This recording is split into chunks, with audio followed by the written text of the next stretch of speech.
All right. What is good, everyone? What is good, everyone? OJ here. Welcome to a super early PE live. I've got some stuff that I've got to do today, like always on some Fridays and some Mondays. I got stuff that I got to do pretty much not every Friday, not every Monday, but most Mondays and some Fridays. But today's Monday, so I got some stuff that I've got to do. So we are going to be going super early. Usually we go live like around like maybe like 12 or 1 on days that I got to do stuff.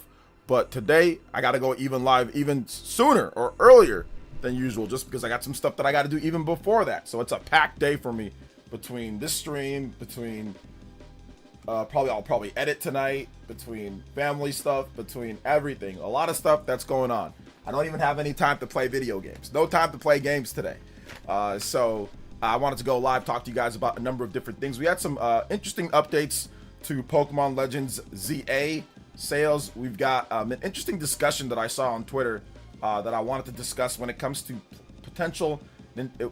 Will Nintendo ever put their games, their big first-party games, or any of their games on PlayStation 5? What? So I want to talk about that just a bit because there was an interesting post. And a lot of people were chiming in on that. Even like Did You Know Gaming and some of like bigger YouTube channels were chiming in on that. So I wanted to discuss it myself too and get what you guys think. We also have Kirby Air Riders. What a game. It's getting closer and closer. Hyrule Warriors Age of Imprisonment has a demo. Like I think like a Target or Walmart's, maybe even Best Buy. So there's just like a ton of stuff to go over. So I'm looking forward to what's it called, to talking to you guys today. So let's go and get into shout outs. Somehow Dior is here first. I don't even know how Dior gets here this fast. Like I don't understand how can you get here as fast as you do, Dior? Like I want to know your secret. Actually, you know what? Don't say your secret because then people will copy you. You don't want to know. You don't want everybody to know your secret. Shout out to my man Dior. What's good, man? Ibsters, what's up, Ibsters? Justin says, yeah, we're super early today, guys. Sorry that I didn't give you a heads up that we're this early. It's just I couldn't really control it. I didn't know for sure if I was going to be going super live early until my wife was like, oh, I got to go do some other stuff. So I was like, okay, cool, no problem. You know, so yeah, nothing, no special live stream or anything like that today though. No special like like reaction or anything. It's just I gotta go live super early today if I was gonna get a stream going. But shout outs Justin, shout outs to Ibsters. What's good, General Zamora? What's up, Zucky? Welcome. Cyber Taurus, what's good? Shinru, hey, what up? Shinru's here. What's up, Shinru? How you doing today, man? I thought you'd be at work today, this early. Because I know you usually wake up, or did you already finish your shift? Because you're East Coast boys, so I know you wake up super early for work, right? Yo, Ryu, what's up, man? Welcome. How you doing today? Daniel C, Mata, what is good? Welcome. Nady Nay, I played it at Best Buy. Nice, Best Buy. Let's go. Yo, Cyber Taurus with the JoJo. JoJo's are great with breakfast, and I'm pretty sure Dior has the PlayerEssence version of Spidey Sense. I know. I think he actually knows when I'm about to stream before I even stream. Like Dior will text me, "Hey OJ, you're about to start your stream." I'm like, "What?" And he's like, and I'm like, "What?" And then next you know what? Like I can be in bed and I can look this way, then look back this way, and I'm in this chair in my office, and Dior is like, "See, told you." So I think it gets to a point to where Dior kind of knows even before anything else even happens. Dior's already like, all right, I got this, you know. Shout outs to Cyber Taurus with the Monday morning JoJo's. That 10 it up, getting that JoJo animation. I tried to line it up to where we can maybe get a full extension today, guys. Just like with the timing, I tried to start no later than like 9:15, so I think we got that done. So we can hit extensions today with the JoJo count. So let's go. Thank you guys so much for your support, though. I appreciate it. Shout out to Cyber Taurus. Big love. We're starting to filter out the codes to people. Boo Boo got his code. Dan Lee's gonna get his code next, then Enrique will get his code. So we're starting to get that filtered out. And the reason why people are wondering why I don't buy it beforehand, the reason why I don't buy the codes beforehand and have them ready is because, dude, you can get your email hacked. You can get stuff stolen. I'm not a huge fan of, or I can misplace them, or I can forget where the email is. I am not a huge fan of buying them early and then doing that, because one time I bought a bunch of codes early and I swear I got them all mixed up of which one was which because I didn't organize it correctly. And then and then I had to spend literally hours going through and making sure like, okay, was this code used? Was this code used? So I like to just buy them like as I give them out, or like, you know, get it as it's done, so I don't lose track of them or anything like that. So if people were wondering why that's the case or why it takes a little bit of time, that's why, because I had a terrible experience before. So shout outs, thank you so much, Cyber Taurus, let's go. But yes, it's a super early stream today, super early stream. I actually don't mind doing the stream this early. I mean, if I have motivation to wake up and get everything done, that's even better, because like I woke up by like 6 a.m. I got a workout in, so it was good. It was a good what's it called? It's been good so far. It's been good so far. So can't complain with that. Yo, what's up, Blandrew? Welcome to the stream. 7-hour flight. I take every 3 weeks. Played Persona 3 Reload on the whole trip natively. Not perfect port, but playable. And what makes the system slap for me? Yeah, definitely. And they're gonna patch it. But yeah, I wish it would have been good from the beginning. But hey, you know, it is what it is. What's up, Robert V? Welcome to the stream. What's up, Leaf Storm? People say if your game is on more than one platform, then it'll sell more. How come most fighting games haven't outsold Smash Bros. Ultimate? I mean, I think they just talk about in general. I don't think it's like a rule for everything, Leaf Storm Blaze. It's more of like, okay, well, yeah, the potential to sell more is there.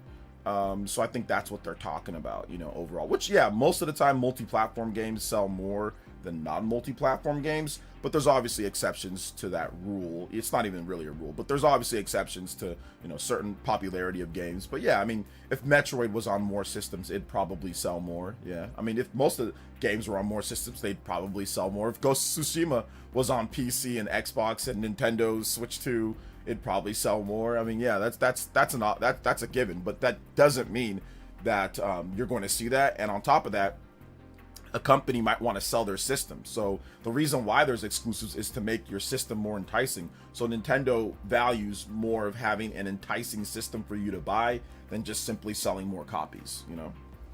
Honestly, I'm getting sick of these Nintendo hate channels. It's getting very old very fast. I also beat the main story Pokemon's ZA, Cap, Xerneas, and okay, and 2 Pokemon. Nice. Shout outs, V.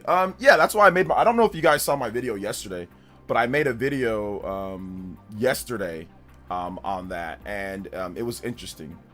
So go check out my video on that if you haven't seen it. I didn't miss your comment. I saw it, V.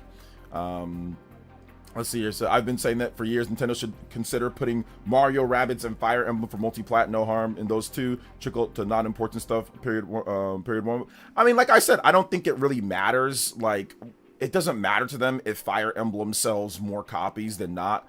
It doesn't matter to them if Mario plus Rabbids sells more copies or not. Like that, they're not looking for that extra bit of money. So when you say no harm, no foul, I mean, I do think that there might be some people that might not buy Nintendo hardware if that was the case. So I see what you're trying to say, and like I get it, like I completely get that, but what's the point of doing that? What's the point of putting Fire Emblem on multiple platforms? It's not, strategy RPGs don't sell crazy amounts on Xbox and PlayStation and PC for the most part. I don't think Fire Emblem was all of a sudden going to blow up to be crazy popular seller on Xbox or PlayStation, or what would be the point? Like, I just don't understand like the point of it.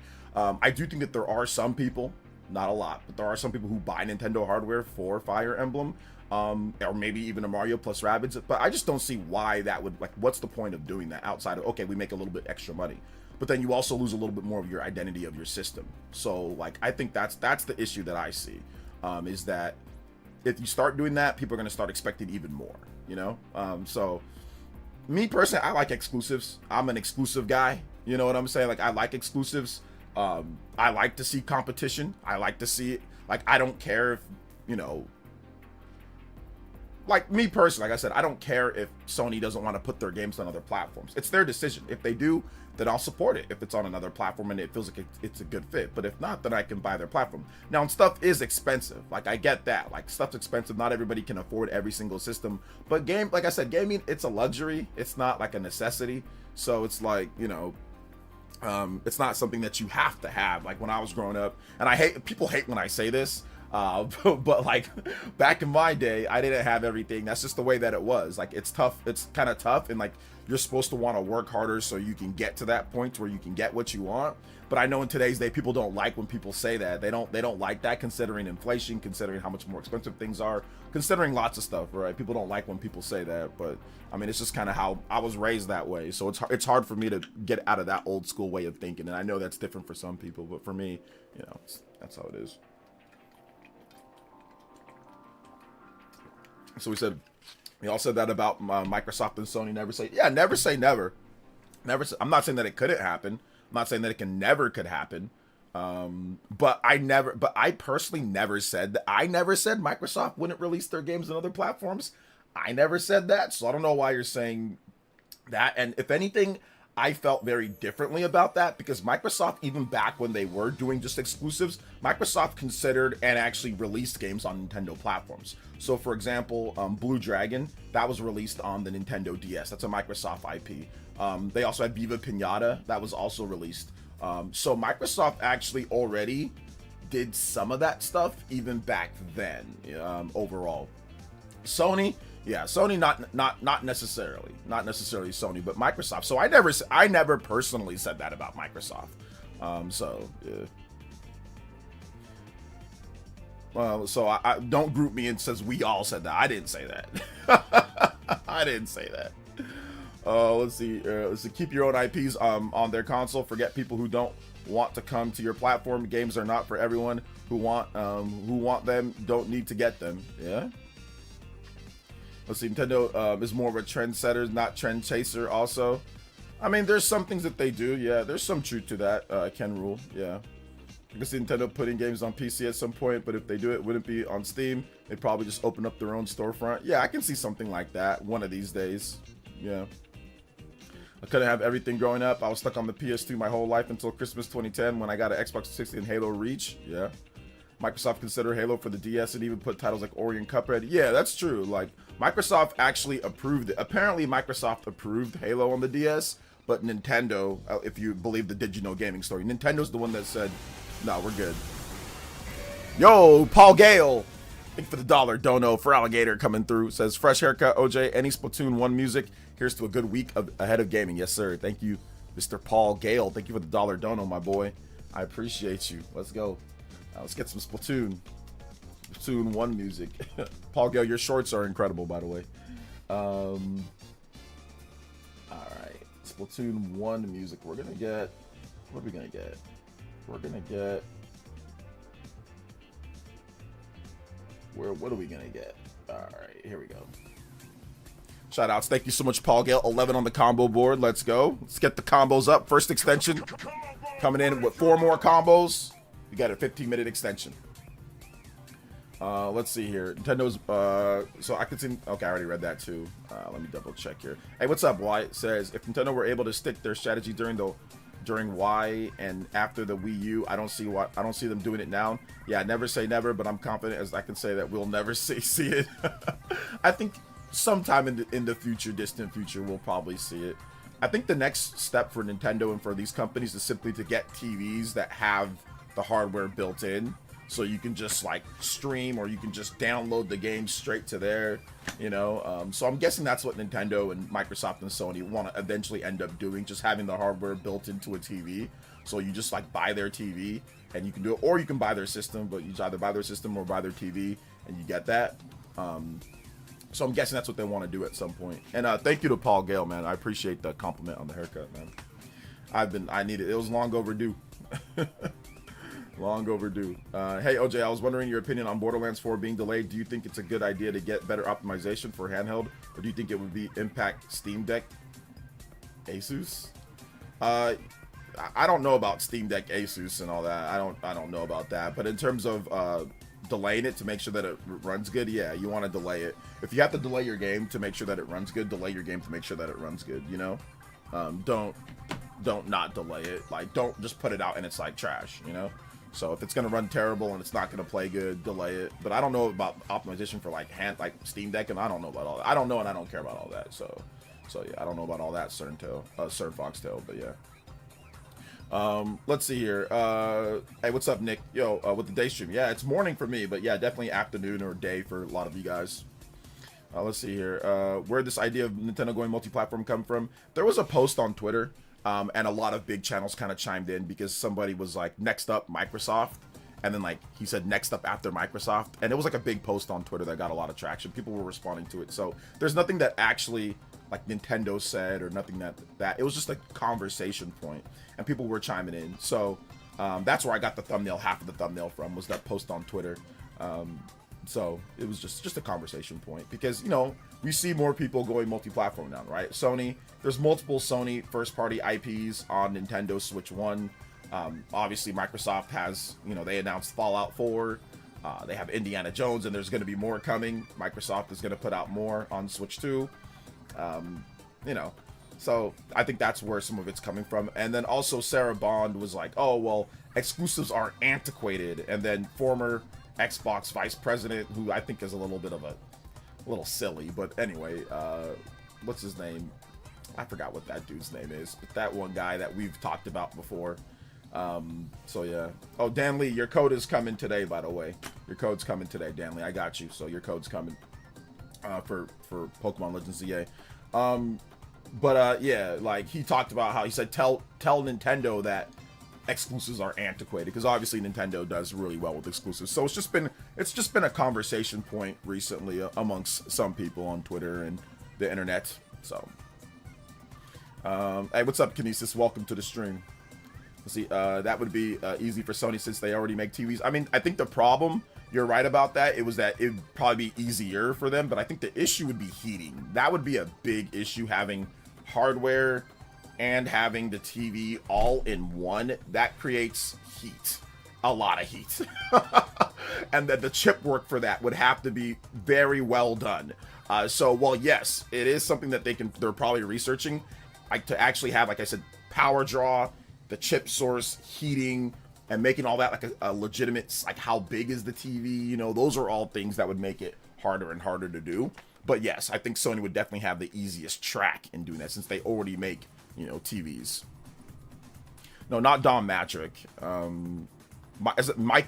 I think it's Mike Ybarra. Mike Ybarra. Wouldn't game services on TVs be a logistical nightmare in terms of allocating the appropriate amount of revenue to different studios whose games it is? That there's cracks in the Game Pass. Well, I mean, when you talk about like games on a TV, like service on a TV, like you can just outright buy games. So if you outright buy games, then obviously it'd be the same cut as if you just outright buy a game on Xbox or PlayStation or Nintendo. So it'd be, you know, whoever the console publisher is or whoever the console manufacturers gets the 30% cut, and then the 70 goes to the rest. I'm 38. I bought ZA, and it's the first Pokemon game I've put serious time into. Pokemon Red, having a blast. I love the dynamic fighting system versus turn-based. Okay, there you go. Let's see. Now, as an adult, I truly have been multi-platform owner, and now I'm back to just being okay with two. Switch 2 is my handheld. PS5 is my primary home system. I have a gaming laptop, but multi-platform is difficult, limited time. I think that's the biggest thing, Sora Life. I think that people talk about stuff being multi-platform and all that, but a lot of people only have time for one or two platforms. Me personally, I don't even have time for. I'm having trouble to just have time for even for my PS5. Like I still got Ninja Gaiden on tap because I've been playing Pokemon. So the problem is not, you know, the problem is not the fact that it's multi-platform or not. The problem is time. I think more so the bigger problem that nobody's talking about is time for an adult that, you know, if you're working. Now, if you're not working, or if you know disability, or if you know you're still a child or whatever, then yeah, obviously, you know, it doesn't matter as much. But if you're an adult with a job and like or school or other things, it's going to be very difficult to fit, you know, time to play all of these different games. So a lot of people just pick a platform and use it in today's day. I think a lot of people are doing that with Switch 2. They're just like, you know what, I can just have a Switch 2, maybe a PC, Switch 2, maybe a PS4, Xbox One, or, Xbox Series or PS5. For me, I barely have time for my PS5, and there's probably a lot of people that barely have time for their Switch 2s that they just bought because they're playing PS5 or they're playing, you know, Xbox Series or they're playing PC. Like, I don't have time for everything, you know? So for me, I gotta play the best games that I'm most excited or interested in, that to me that feel the most gamey, that don't, you know, take a ton of time, you know, like, you know, cutscenes and stuff like that. I want to play a game, you know? So that's why stuff like Kirby Air Riders is really appealing to me. Hyrule Warriors Age of Imprisonment, really appealing to me, you know? Obviously, I've been playing Pokémon ZA. That's really appealing because it's a lot of game stuff. It's not a ton of just cutscenes and cutscenes and cutscenes and cutscenes. It's a lot of game time, you know? So yeah, I think that's the issue for a lot of people, you know, as we grow and all that, you know? So yeah. What's up, Dawson? I'm still grinding through Hades 2 next week. Age of Imprisonment comes out. Yeah, I know. Seriously. What's up, Devron? Welcome, man. How you doing today? Did you by any chance see yesterday's Majora's Mask or San Andreas shorts? They were very different, but definitely fun. Oh yeah, absolutely. Those were fun. I usually watch all of them, so yeah. I sold my PS5 and Xbox Series X a year back, and I love my Switch too. I mean, honestly, if you look at it from, I'll say this. This is probably in the last, I would say, 20, 30 years. This is probably the most time that you can say that you can actually do that. Matt with the 3. Time is a most valuable resource. I have finally gotten myself some time to game and get fit for the next couple weeks. Sorry about the 49ers loss, by the way. No, it's okay. Here's a small dono. It's okay. I mean, you're going to have some bumps in the road. Houston absolutely had to win that game if they wanted to stay competitive in the playoff race and the division race that they have. So, yeah, it was they kind of ran into a buzzsaw, you know, with CJ Stroud.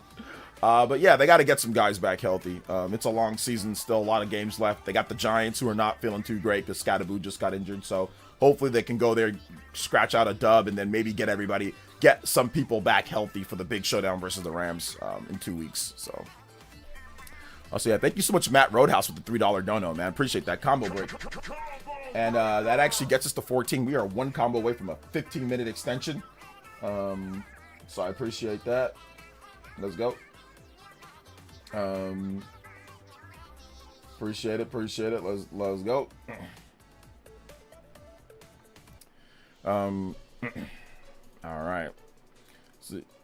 But yeah, what I was saying with is it Demand Dragons? Like, yeah, I think that Nintendo Switch 2, the hardware is fine. It's not obviously not as strong as Xbox Series and PlayStation 5, but it's finally up to the point to where it's starting to look a bit negligible. Or at least there's not a big enough gap in the graphics for certain games to where you're like, oh my gosh, I can't play this. I think the Wii, you know, 20 years ago with the Wii, it was pretty obvious, right? Even with the Wii U to the PS4, it was kind of obvious, but it was like starting to blend a little bit. But the problem was that a lot of developers just didn't make games on the Wii U. So we couldn't even get good comparisons with PS4 and Xbox One versus Wii U because a lot of developers just didn't make games on the Wii U. They just made the PS3 games on there. But there's not a lot of games that were on PS4 and Xbox One and not on 360 and PS3, but were also on Wii U. There's like barely, unless it was a multi-platform, like a cross-gen release. But if you're talking about a game that was exclusively for PS4 and Xbox One, there's barely any that were also on Wii U, so we can do proper comparisons, right? Like, there was not that many. I can't even think of any off the top of my head. If you're looking at it now at this point with the Switch 2 and like how advanced graphics have got, it's becoming more and more like, oh, I can just roll with that, you know, with the amount of time that I have. So yeah. I mean, I haven't played an actual game on my Xbox Series. I don't remember the last time that I seriously sat down and played my Xbox Series. Like, for real. Like, it must have been, like, 4 years ago. Like, in 2021, with Mass Effect Legendary Edition. I think that was the last time that I actually sat down and, like, played my Xbox for real. And not just, like, try out a game, then, like, be done with it. So, I mean, I haven't even played Xbox Series X in 4 years. So, I got some stuff that I gotta do. Anytime that I stream early, it's because I got stuff that I gotta do later. Yo, sir, and thank you for the 21 months, man. I appreciate that. So yeah. Switch 2 version of Pokemon ZA weeks. I think meant week sales 2.9, which is more than Super Mario Odyssey 2.5 launch week sales. Well, I mean, that's incorrect. At least you're not telling the full picture, Poke, because the first 4 day sales were at 5.8 million. So yeah. Let's see, I have a PS5 and I rarely play it. I thought about selling it as long as I get older. I love the portability of Switch and physical games still being the best on Switch. Yeah, I mean, got the GameCube card situation, but yeah, you still have their physical games, Nintendo's first-party physical games. And more developers are saying, hey, we're going to get a physical cartridge. I mean, we have Hades, we have the System Shock, you know. So there are some developers that are doing that as well. So yeah. Wouldn't you just sell your Xbox? Not really. I don't really need to sell it, so I think I'll hold on to it because I think it's going to be worth a lot more in the future. So if I were you, I would hold on to your...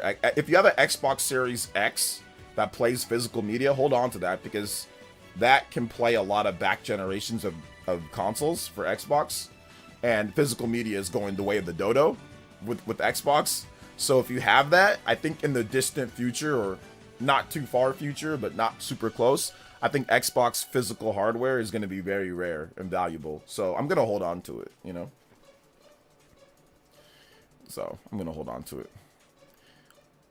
Let's see. Wasn't it for Dragon Quest 11? I did put some time into Dragon Quest 11, but I didn't put enough time in there for it to be like, oh my gosh, like as much as like for real, like with Mass Effect. I own a PS5, Xbox Series, and Switch 2, and the Xbox definitely feels the most irrelevant system. Yeah, because no exclusives. That's the problem. No exclusives, you know. So, imagine Miyamoto was on the show wearing a PlayStation shirt announcing Mario and Zelda going to PlayStation, Xbox.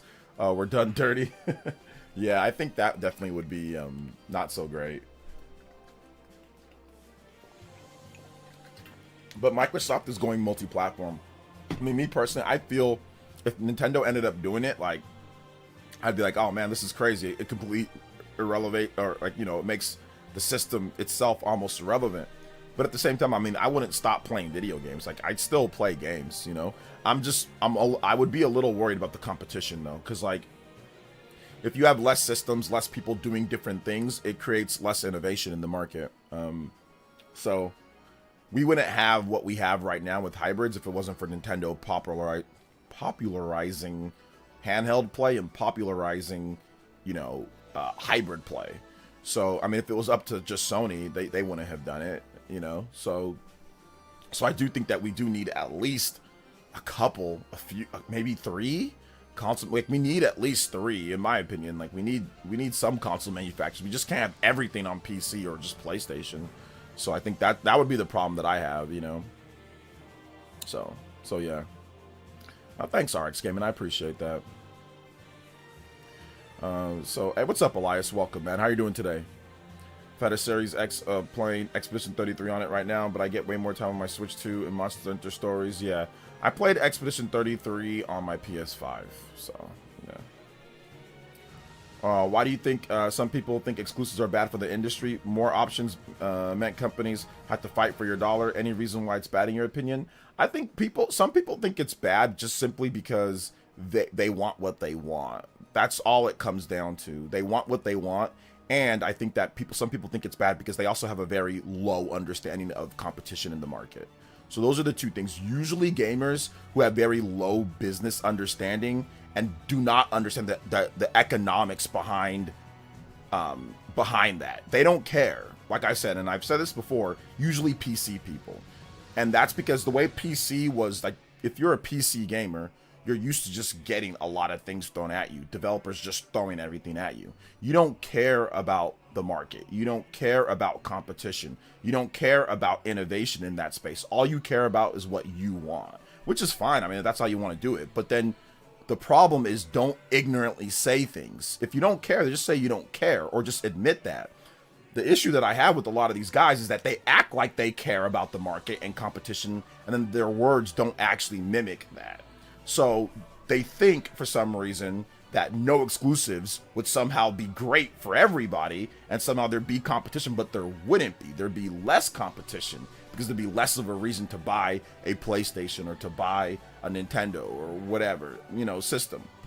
So I think it's because it's just, you know, economically, they're not the sharpest tool in the tool shed, you know? And listen, guys, I I don't like doing this because it makes me seem like I'm snobby or I'm stuck up or like I'm better than them, or I'm not, and I'm not trying to do that. But there are a lot of stupid people that legitimately don't understand economics and business that will go on Twitter and yell the loudest, or will go on YouTube channels and yell the loudest, and then they are ignorant of their own stupidity, and that's the worst type. We've seen it. We got guys dressing up in outfits and sitting there screaming and yelling at you like this is bad, like everything needs to be on this. They have no idea about business, they have no idea about competition, but yet they'll sit there and act like they know what they're talking about with business. They don't. They have no idea whatsoever. You know, they just want what they want. They're just, you know, so it's really more about that. It's about people that are just actually, gosh, I hate to say it, people that are just dumb.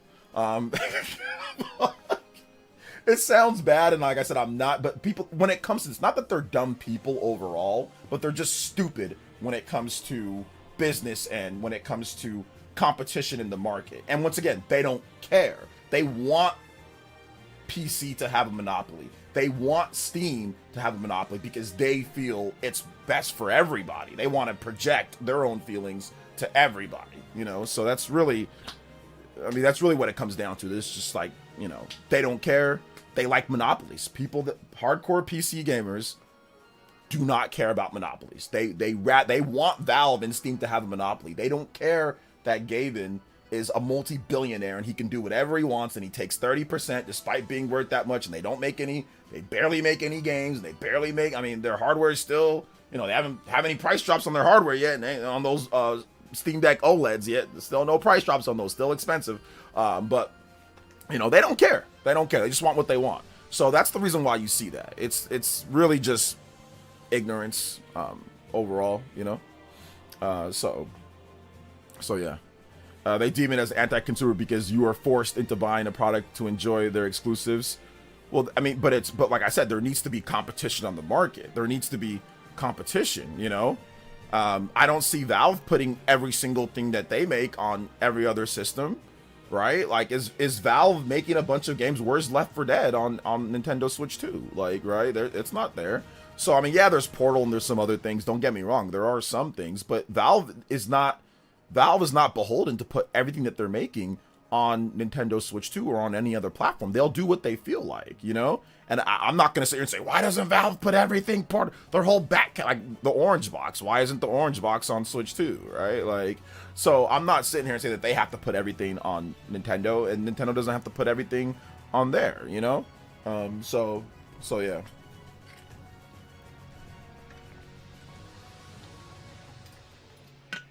So, would you expect McDonald's? Selling their McRib at Wendy's? Oh, well, it's the same thing. Yeah, that's also a very good point. You see certain companies have exclusives in terms of their own. Like, I go to Trader Joe's, you know, for food. Like, are you gonna see Trader Joe's, you know, mesquite chicken that they have? That's really good. I like it a lot. Their mesquite, you know, chicken, is that gonna be at Walmart? No, they want you to go to Trader Joe's to get their mesquite chicken. Now, sure, you can get another game. You can get chicken at Walmart, but it's not going to be Trader Joe's mesquite chicken. Or they have certain, like, you know, fruits and vegetables or certain things that they do with their own process, you know? So that's just really what it comes down to. I mean, there's nothing else that you can say, right? It's just people are going to do what they want to do. Let's see. What do you think about Metroid Prime 4 launch sales? I mean, we have to wait till the game comes out. Then once the sales come out, then we'll see how it does. Imagine using the gamers' anti-consumer logic to everyday things. Yeah, but the thing about it is that you can't apply it to everyday things because it's, once again, it's stupid. And that's why I say they don't have an understanding of business or concepts, because they're applying their own crazy logic to this, but they don't apply it to their own life. Everything isn't available at everything. Yeah, sure, my videos are here, but I don't want my videos everywhere. I mean, don't get me wrong. Like, if people wanted to, you know, you can embed my videos, but I wouldn't want people like to rip the file and upload it on their own channel, like my whole video wholesale, right? Like, I would like people, hey, come here if you want to watch my channel, you know, for the most part. So there's got to be some type of exclusive. There's got to be some type of something, right, that like gets people to come to whatever platform that you're on. You know, YouTube has their own originals where, like, hey, you can watch only on YouTube, or you can watch, there's Twitch originals, there's Netflix originals. There's stuff that you can only watch on certain streaming services and whatever, right? So it's like that applies to like everything. But like I said, some of these gamers, PC gamers, they don't understand that. Well, at least they do understand it, but they're, like I said, they want what they want and they don't care, you know? Like I said, no business understanding, no business logic. So what's up, Ajox? Yeah, early stream. So let's see. Can't say Valve does absolutely nothing. They went out of their way to crash the Counter-Strike market. Oh, well, I'm not saying that they do absolutely nothing, I mean, obviously, but like it's not like they make a ton of games all the time, you know. It's not like they're constantly making like new releases, constantly making new Left 4 Deads or new whatever. They're not, you know. People complain about Switch 2 price, but praise Xbox 1K price handheld. I mean, I think most people don't think that's a good price, and you're going to see that in the sales. But when it comes to the Switch 2 pricing, I think if more and more people are kind of coming around to it, hey, look, it's actually not too bad considering the price increases. So why isn't PlayerEssence streaming on Netflix? YouTube is being anti-consumer. I know, seriously. Although YouTube does allow you to stream your content anywhere that you want, like anywhere that's available. Like YouTube doesn't care. Twitch used to care, but then they dropped the requirement. So, I mean, when YouTube was fighting for Netflix, they did deals and exclusives. Yeah.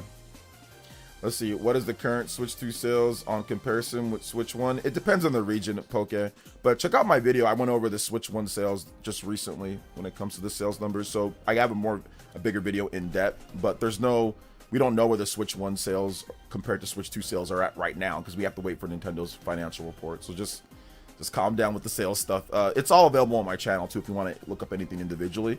But like I don't have anything for you right now. So just like wait for the next upcoming video. When Nintendo announces their sales numbers, then we can kind of see. But, you know, I mean, I can tell you US, it's about 72% above the Switch 1 compared to Switch 2 in the US is about 72% above it right now. But wait for the numbers that are coming next month, and then we'll talk about it then. Shout outs to Super Breath. Thank you for the subscription. Appreciate that. Welcome to Elite Ninja Village. Thank you for subscribing. It's funny to see a lot of channels out here claiming people need to switch to PC which is so stupid. All digital, $70, $80 games, which is mostly aren't worth it. I think PC for emulators. Yeah. I'm not switching over to PC. No, I'm not. I mean, I think a lot of Xbox guys might. I mean, because like obviously you get super powerful hardware and all that, but to me, I just don't feel like I don't like PC gaming. I've tried to like PC gaming. But I've never really liked it that much, to be honest. And I've tried to like it over a span of a decade. I went from, you know, buying a PC, like a gaming PC in 2015. I bought another gaming PC in 2021. I bought another gaming PC in 2022. This PC that I'm currently using right now. So yeah, nah. Or was it 2023? It might have been 2023. Was it 2023 or was it 2022? I don't remember. One of those two. But anyway, yeah, and I bought a Steam Deck. You know, I've tried to get into PC gaming. It's just not for me, man. It's just not for me. But I mean, for other people it is, you know. Like, I get it. I get why it's popular. Let's see. Also, PC players never complain about all the PC exclusives which don't come to consoles. They don't. They don't. Once again, rules for thee, but not for me. You know, that's kind of what it comes down to.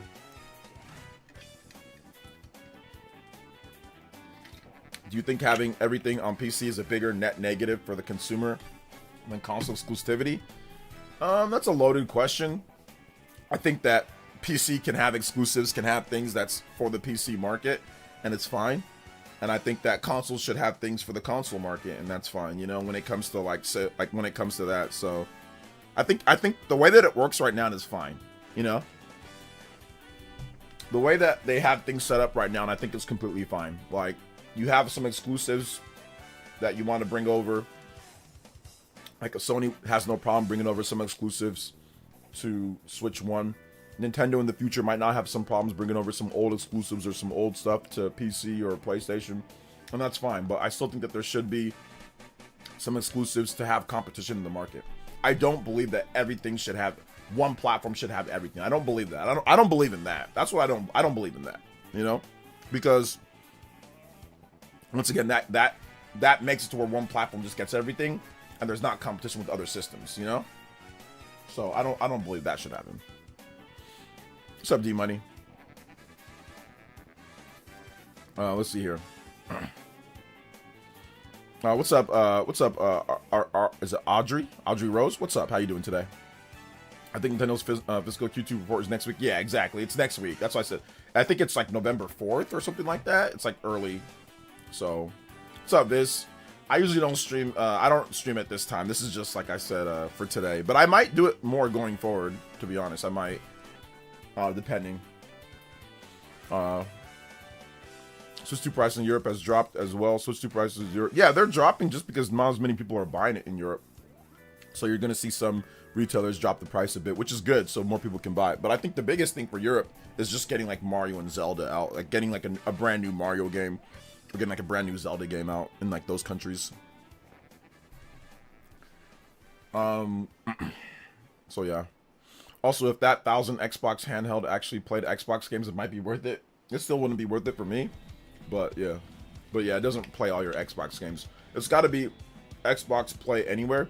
To me, it's too confusing. I don't want to like, I have a handheld, I play on the handheld. Oh, I have a PC, I have an Xbox, I'll play any. Like, I don't want to do all that. Just give me one platform that I can play anywhere. And it was so funny because somebody on Twitter was like arguing that Microsoft is like the most consumer friendly because they have Play Anywhere. And then somebody else was like, yeah, the Switch 2's Play Anywhere. You can play it anywhere. You could, like, yeah, that's their own version of Play Anywhere. And it's way less confusing. And you only need one platform. That's what I said too. I was like, yo, the Switch 2 is, hey, you can play anywhere. It's a better Play Anywhere than Microsoft's Play Anywhere. Well, it just depends though.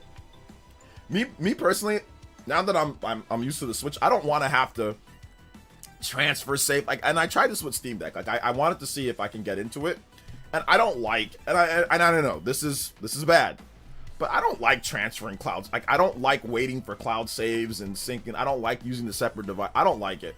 I think Switch got me so like I'm already lazy. Okay, like I'm not lazy. I am like the laziest not lazy person. You know what I'm saying? Because like I have a super hard like work ethic. You guys know that, right? You guys know I'm streaming, I'm editing, I'm doing new graphics, I'm doing new notifications, I'm doing all sorts of stuff. But I'm also incredibly lazy at the same time. You know, like I'm like, you know, I get up and I'll work out in the morning, I'll do all that, but I'm also really lazy.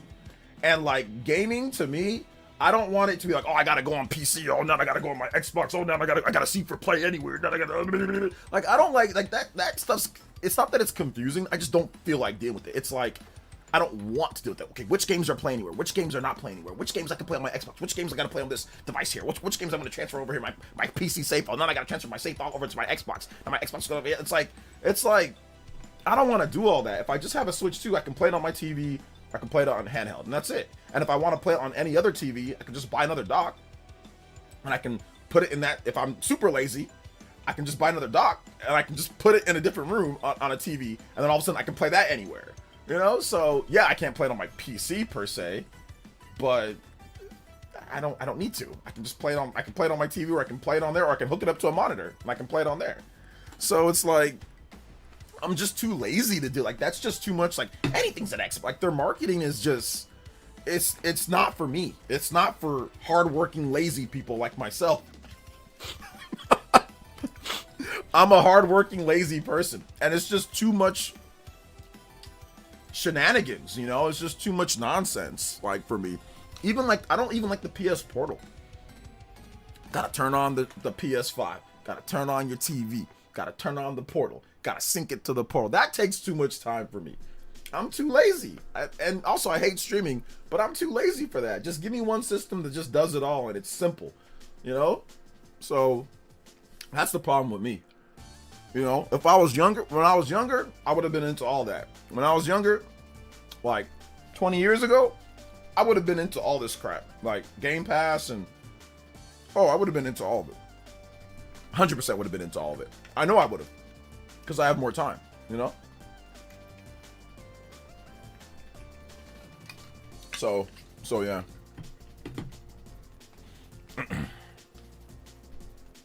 Everything on one platform would be boring, and I use the Steam, and I use Steam, so I don't want to see Nintendo games on it, because I like how Nintendo does things with consoles. Yeah.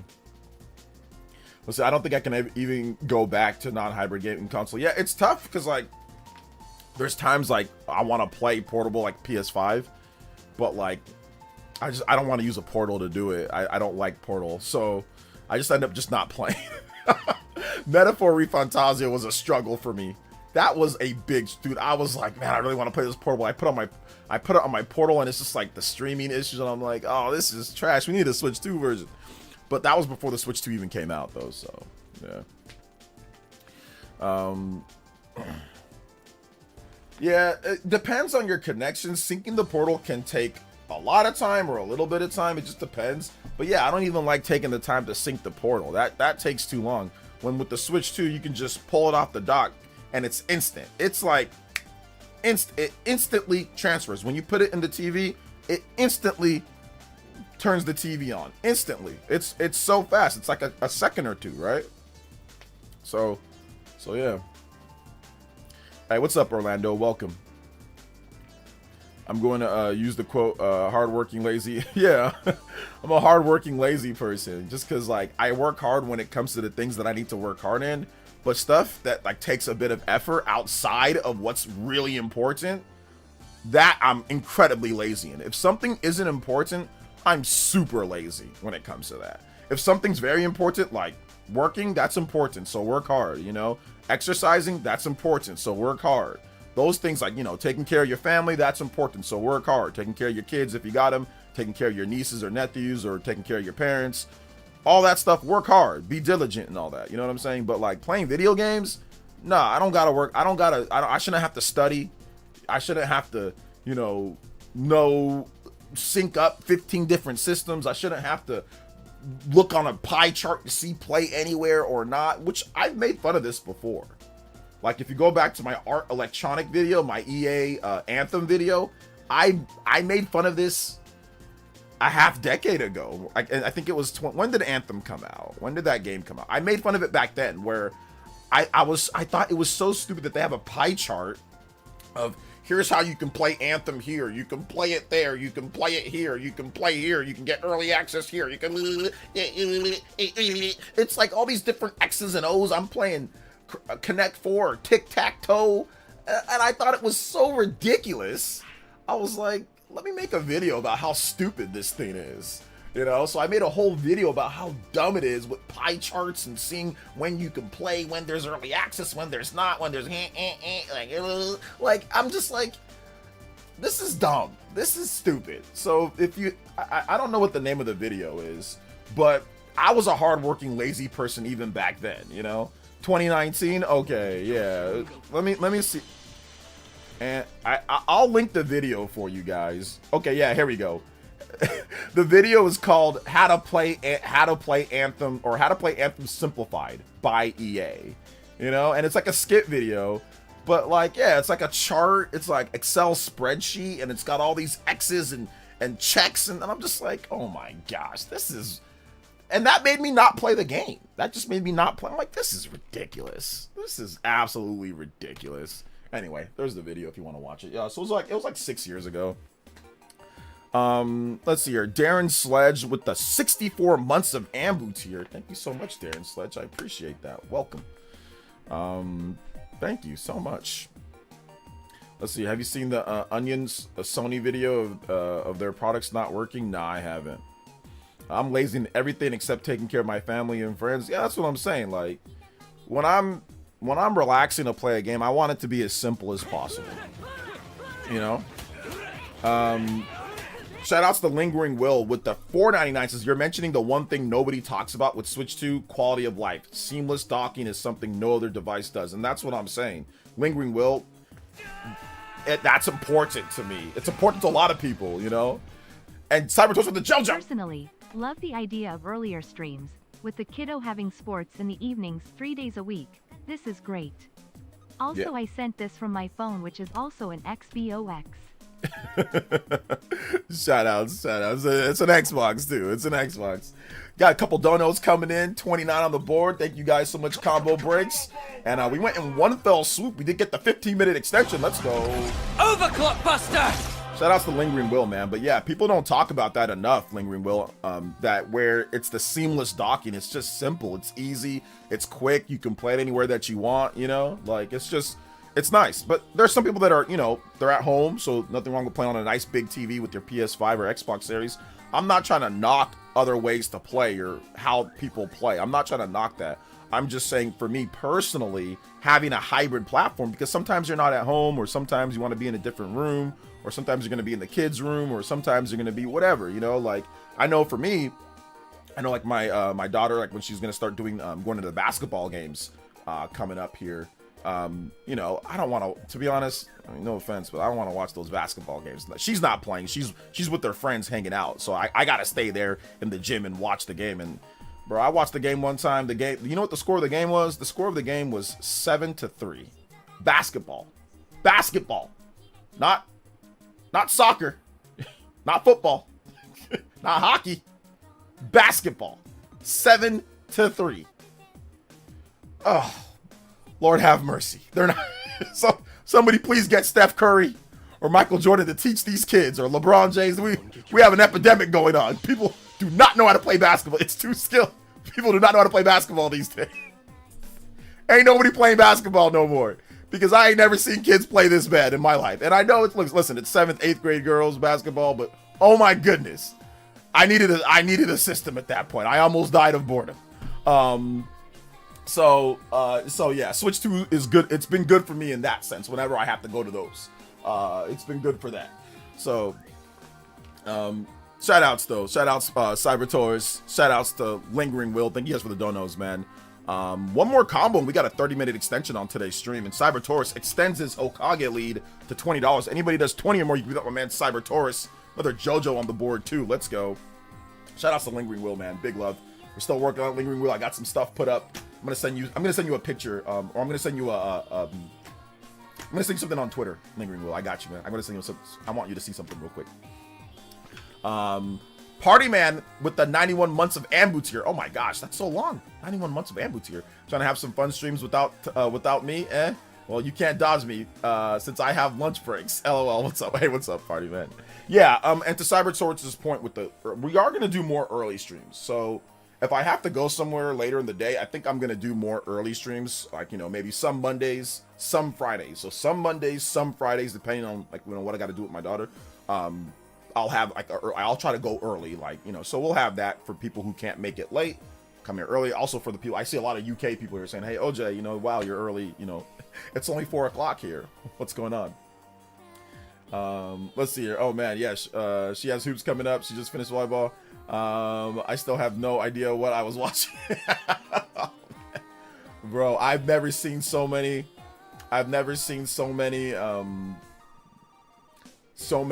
traveling calls in my life. Like, I can understand if it was like second graders playing, but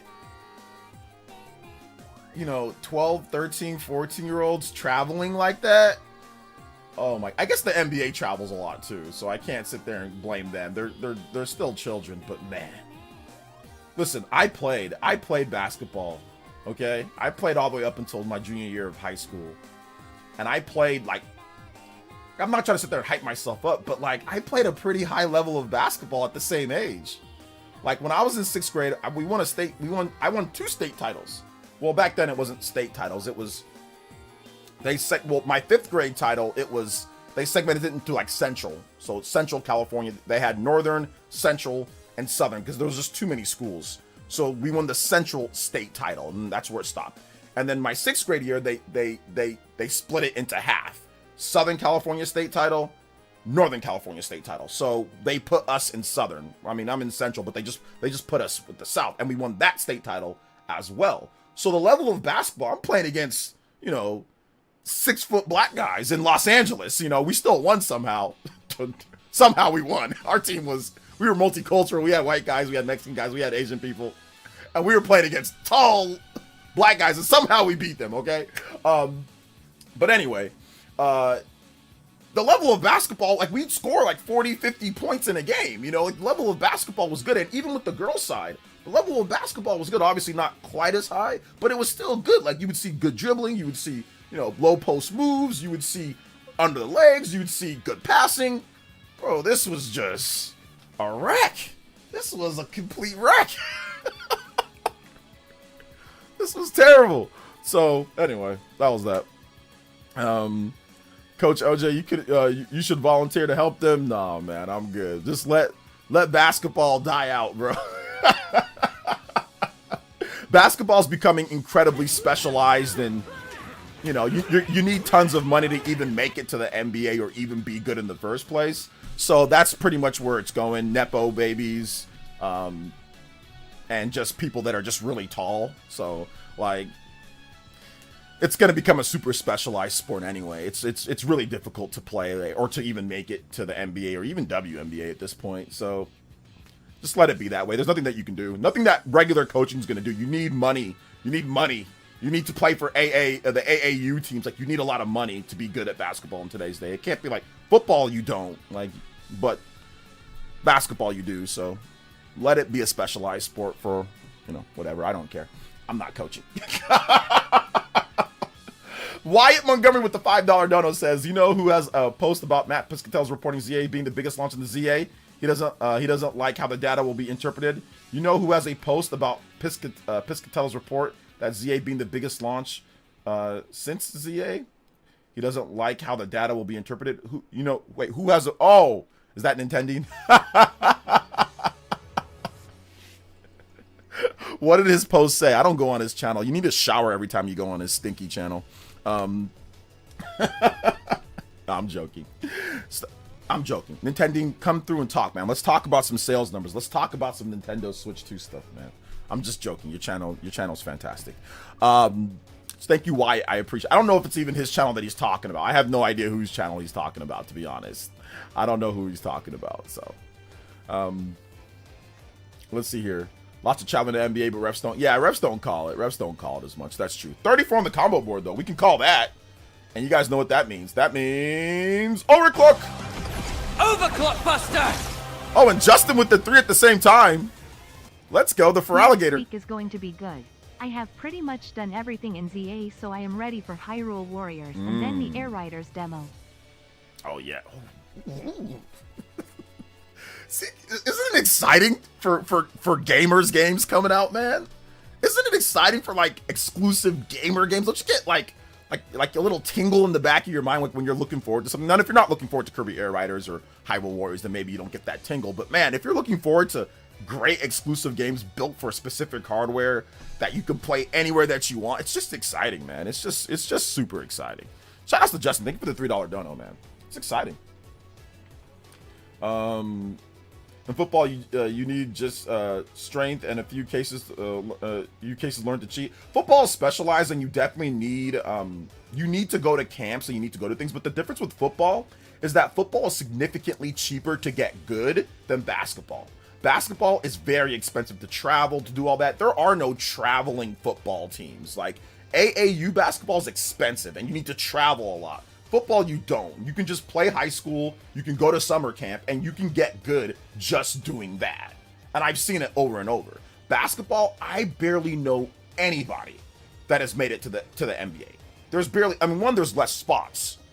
But like, I've ran across lots of people in my life, right? Lots of basketball players, lots of people, college and all that. And almost nobody makes it to the NBA. I know so many people that made it to the NFL. Not like stars, but they're in there. Even from my own hometown, there's multiple guys that are starting quarterbacks, starting quarterbacks from my area where I went to school with them. Derek Carr, Jordan Love, David Carr. Oh my God, the list goes on and on when it comes to NFL QB starters, big guys. I don't know a single person that went to the NBA, became a star. Not a single person. I know people, like I said, I've been around certain people that have made it to the NFL and played. Either they're bench warmers or they're okay players. Ryan Matthews, he's pretty good for the Chargers. Like, there's a bunch of people that I know or that I've been around. NFL, it's like, or NBA, it's like almost impossible. I don't know a single person. I don't know a single person that's played in that league and that's played good in that league, We just saw Jordan Love, play great against the Steelers. And, he's from around here. And he's great, He's fantastic. Colin Kaepernick, another guy. Josh Allen, another guy from the Central California. Like, there's a number of people, that I've came across in one way or another when it comes down to it. So yeah, NBA is just I don't know a single. The only person that I know that I've came across with is Paul George, because he went to Fresno State. So that's the only guy that, and I don't even know him. Like I played basketball against him one time at the rec. When I was a senior, he was a freshman, so he was just coming in, and yeah, he's really good. But that's the only person I know. That's the only person that I've ever came across that's made it to the NBA and was like good, you know. What's up, Slash? Welcome. OJ, I just tend to pay for cheap Steam games. OJ, I just tend to pay for. I don't tend to pay for cheap Steam games because there's no point in paying for cheap Steam games because I'm not going to play them, you know? So I don't have the time to play all the cheap Steam games that I buy. I've bought a bunch of Steam games and never played them. So, but if you want to play cheap Steam games, go ahead, man. Play them. Enjoy it. Have fun. But I just don't have time to be playing a bunch of cheap Steam games, you know? What's up, Mr. Davis? Welcome. Welcome. Let's see. Injuries have gone crazy this NFL. Oh my God, the Niners are depleted. They are absolutely depleted. They got more, even hurt. They got even more injuries against the Texans. You know, so a lot of injuries. But that's how NFL is, man. NFL is a lot of. Every year, there's always a ton of injuries because one, the guys don't practice enough. Two, the guys are all beat up because they've been playing football for their whole life. And three, there's just not enough time like to warm up and like I said, guys are so strong and fast these days. So yeah, there's just a lot of injuries. That's how football is, though. A lot of times you're injured all the time, you know.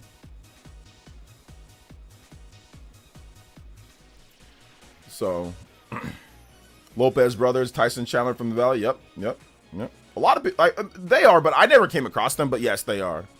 But like, there's way more football players, though. Way more football players that have become like good in the NFL or okay in the NFL from California that I've came across. Like, way more. I can see your comments, Mr. Davis. What's good? General Zamora with the $5 dono, getting us to 42 on the combo board. Almost the 45-minute extension. Let's go.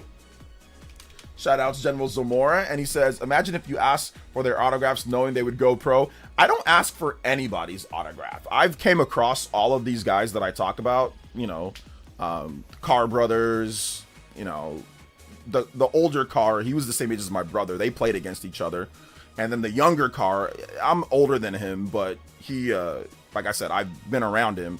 But even if I knew they were going to blow up, even when Carr came, like the older Carr came and hung out, and like I was right there. They put up like a billboard for him and everything. I never asked for his autograph, even when I had the opportunity. I just shook his hand, and that's it. I don't ask for nobody's autograph. Okay, hold up, never mind. I did ask for Joe Montana's autograph. Okay, time out. I do have a picture with me and Joe Montana, and he did autograph the back of I had a starter jacket for Niners, and he did autograph that for me. That's the only time that I've ever asked. Oh, no. Sorry, two times. Okay, 2 times. I got Joe Montana's autograph at a meet and greet. And let's see here. And I got, what's it called? And I got Bobby Bonds, Barry Bonds' late father. I got Bobby Bonds' autograph at a baseball game. Those are the 2 times that I asked for an autograph. I never asked for nobody else's autograph since then. Once again, I was like a kid in both of those times, so I wasn't an adult. Nick with the dog says, what happened in the Niner game? I missed it, but I like the outcome. No, I don't like the outcome, Nick. I don't like the outcome. What happened? They just ran into a buzzsaw. CJ Stroud were playing desperate, man. They had to get that, and like the injuries are mounting up. They had more defensive injuries in that game. Some missed opportunities when it comes to just playing. They just weren't on the field. The Houston Texans just controlled the game outright, so they didn't even get that many offensive possessions. They got close though towards the end. They got close. They actually had an opportunity to, like, they were within striking distance, but they just weren't able to put together a drive. So yeah, just hopefully they can get Purcell and all the guys back. Apparently Ayuk's practice window is going to open up, and he might be back for the Rams game. So just got to get some guys back. But yeah, it's an AFC loss, so it's important, but it's not as important. What's going to be important is that they win this game against the Giants, because that's NFC. So win this game against the Giants, and then get ready for the Rams matchup again. So that's going to be the thing. They have a chance to make up that loss, you know, coming up here. So yeah, but they just ran into, like I said, a buzzsaw. The Houston Texans needed that win. They were 2-4. If you go to 2-5 5, I mean, you're pretty much done. I don't think they're going to make the playoffs at 2-5 going forward, so they had to win that game. But Joe is the GOAT. Yeah, Joe is the GOAT. Joe is the GOAT. But, you know, Joe's the super GOAT. I mean, Brady's the GOAT, but Joe's like the previous GOAT before Brady, the Brady GOAT, you know? So yeah. That's true. Shout outs though. Thank you for the dollar dono, Nick93. I appreciate it, man. But yeah, I don't ask for anybody's autographs. You know, I ran into like Stephen Neal, who's also from, you know, this area. He won multiple titles like with the Patriots back in the mid 2000s. James Saunders. Once again, I ran across so many NFL guys and all that. I don't ever ask for nobody's autograph or nothing. I don't need it, you know. So yeah.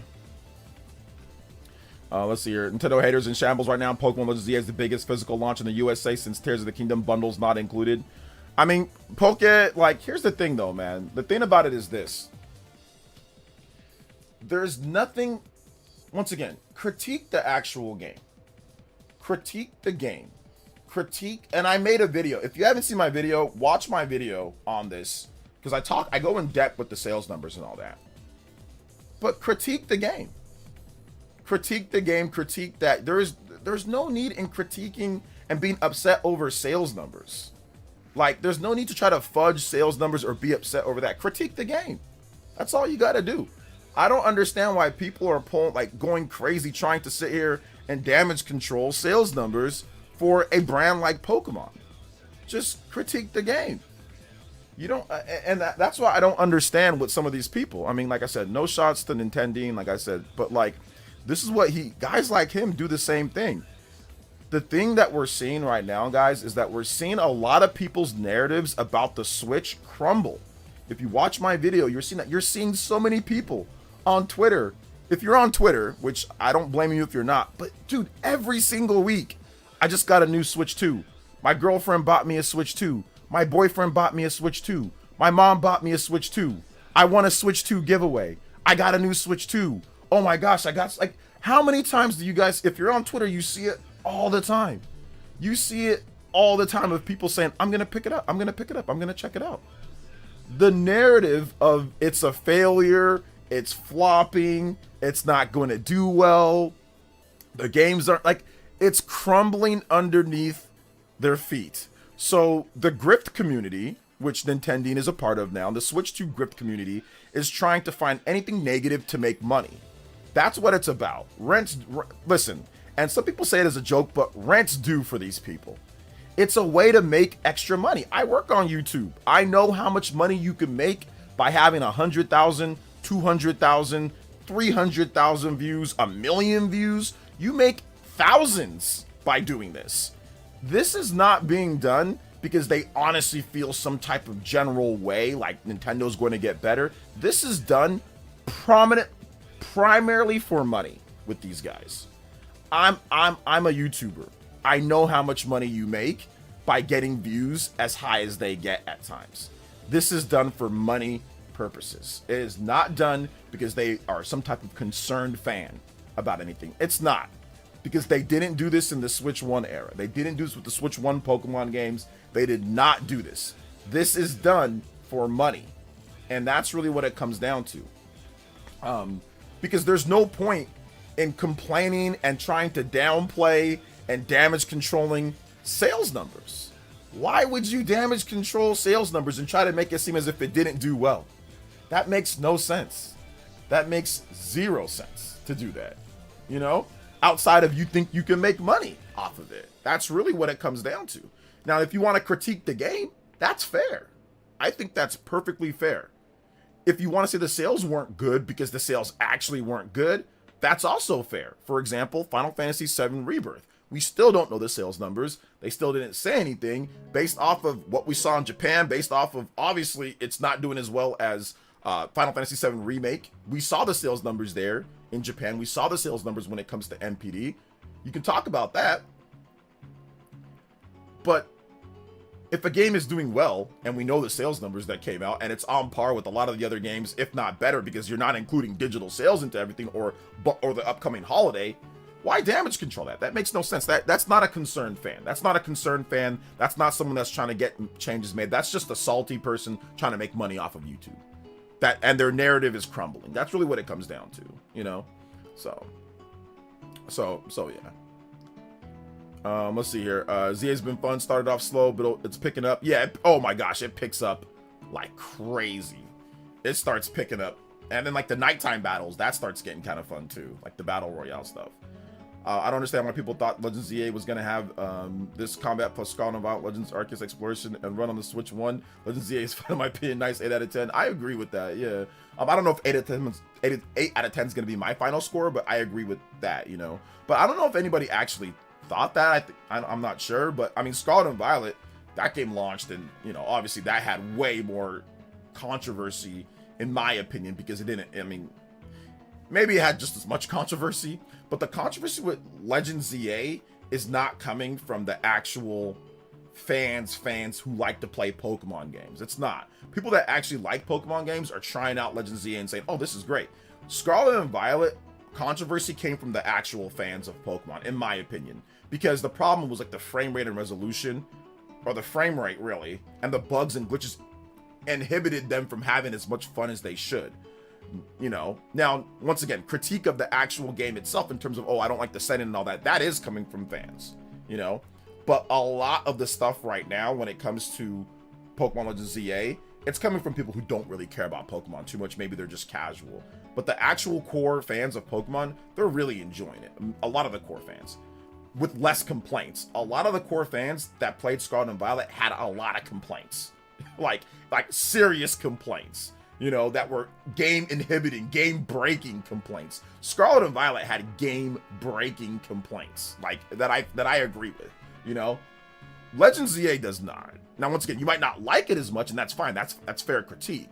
But it does not have the glitches. It does not have the bugs. It does not have the bad frame rate. Even on Switch 1, it's not as bad as Scarlet and Violet was. You know, so yeah. Let's see, your Oculus Quest times Nintendo VR Virtual Boy. Okay, there you go.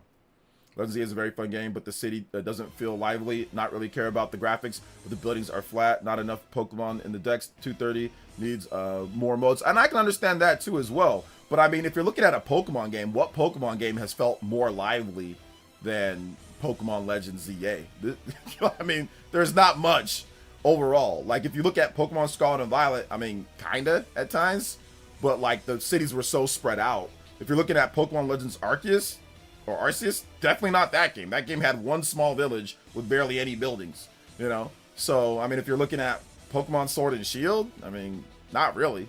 I'm not saying that Pokemon Legends ZA is the most lively and all that, but to me, it feels a bit more like with the nighttime battles, with the actual multiple people in the cities, and all that, and the seamless open world. To me, it feels a little bit more lively than the previous games. Once again, not a very high bar, but definitely more lively than most of the previous games, in my opinion at least. Just because, once again, the battle royale aspect of it, you know, in addition to actually just having way more NPCs just out compared to other Pokemon games. Let's see, you think Sword and Shield cities feel more lively? I'm gonna disagree on that one. OJ, I got a good question. Why are people hate on it? You'll see the time people want to make videos. It's okay, Mr. David. It's fine. People can do whatever they want, you know? Because buildings are enterable in Sword and Shield. There's not many enterable buildings in Sword and Shield. No, I don't think you've played the game. There's not a ton of enterable buildings in Sword and Shield. No, there's not really. But it's okay. Let's see, the only technical issue has pop-in. Yeah, but there's pop-in in lots of games, so yeah, there's definitely some pop-in. But in terms of how it runs and all that, it runs perfect on Switch too. So yeah. No, there's not tons of enterable buildings in Sword. Like a bunch, no. There are some buildings you can go into, but there's nothing to do in those buildings for the most part. I mean, outside like the Pokemon gyms. But no, there's not like a ton of buildings and like you can explore all around like it's some type of massive exploration of buildings and stuff. And on top of that, that's not what makes a game lively or not. buildings, like going into buildings. I mean, GTA San Andreas doesn't have a lot of buildings that you can go into, and it feels pretty lively in that game. So I don't think that's what makes a game even lively in the first place, is buildings going into or not. There could be nothing to do in those buildings. So yeah.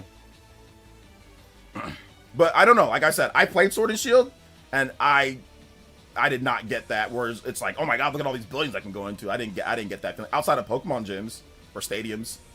So yeah. I didn't say that there's a ton of enterable buildings. That's what you alluded to. That's what you were kind of saying, because you were saying that it feels more lively because you can go into buildings. So that would imply that there's a lot of buildings that you can go into. Unless you're trying to say that having one building or a couple buildings that you can go into makes it feel more lively than having like more NPCs to talk to, more NPCs to battle with, like the nighttime battles and stuff like that. So once again, it's your opinion, but you haven't played ZA, and I don't think you've even played Pokemon Sword and Shield that much, to be honest. Even on Switch 1, the game runs perfectly fine. That's my biggest complaint with Scarlet and Violet. If the game can't even run stable on a that's a non-starter for me. Yeah, I agree. There's like one town in Pokemon Sword and Shield you can enter any building. That's what I'm saying. I don't think he's even played that much, because that's not something that people were saying. And I've played Sword and Shield, and there's not a bunch of enterable buildings to make it feel lively. But once again, I don't think that's what makes the game feel lively or not. Like I said, San Andreas is a pretty massive game, and there's not a ton of buildings that you can enter. There are some, but there's not a ton, you know, and that's not what made it feel lively or not. It's usually the interactions between people and what you do. And I think that even like a game like San Andreas, like what makes it feel lively is like, oh, there's cars driving, there's people about, there's people walking, there's people, you know, doing other stuff, there's events that are happening. Those are all the things. And Pokemon ZA is not great with all that. I was just comparing it to previous Pokemon games, that's all. Let's see here. He hasn't played, just copying what he said, what was said on the Spawncast this week. Oh, okay, gotcha. Yeah. I'm pretty sure, like I said, I don't think he's played either, yeah. Because, like, that's the first time that I've heard anybody say that in my life with Pokemon Sword and Shield. It felt lively because there's a bunch of, like, there's buildings you can go into. Nobody said that. Like, nobody actually said that. Let's see here. Does he know there's buildings you can enter in ZA? I mean, there are, but there's not, like, obviously there's not a ton, but no, he doesn't know that because he hasn't played. I mean, there are some other things that you can do, but obviously ZA doesn't have, like, a ton of buildings either. But he's only watched ZA. He hasn't played it, so yeah. You can't really take what Felipe says seriously. I feel like Sword and Shield debuted in 2019 looking like ZA. People would have favorable versus ZA's visuals. Maybe. Hobo Squidward shaking cup. Spare change? Spare change? Does anybody in the chat have any spare change? Oh now my. give me back my $3 OJ so I can continue begging for my box renting money. The rent is almost due. Shout out to yo Combo Breaks. You guys know the deal. We got another extension, 45 minutes. Let's Overclock go. Shout Buster! outs, guys. Overclock busting in the house. I appreciate that. Remember, if you drop a dono, put your music requests too. We're still doing music requests. I appreciate it. 14 more combos before we get to the 60 on the combo count for an hour-long extension. Yeah, ZA is definitely better. My main complaint with ZA is the transition between day and night. Yes, we'll interrupt your Pokemon shiny hunting. Yes, I agree. Whenever you get close to the ZA, you gotta just sit on the bench to make it go by quickly. So if it's getting close, don't even risk it. But that's, once again, that's annoying. You got to do all that. Yeah, absolutely. I agree with that. People act like entering some random dude's house, having his talk as much as he loves Pokemon, checking the trash, nothing in it, and leaves. It makes the game more lively. Oh man. Let's see. Sword and Shield is the same game that had the Dark type gym. People go straight line. I disagree. Yeah. Super Mario Maker 3 might be a decent marketing move. Super Mario Maker 3? I don't think so, no. I'll be honest, man, I don't want to play another Mario Maker game ever again. No, I don't want to play none of y'all bum levels.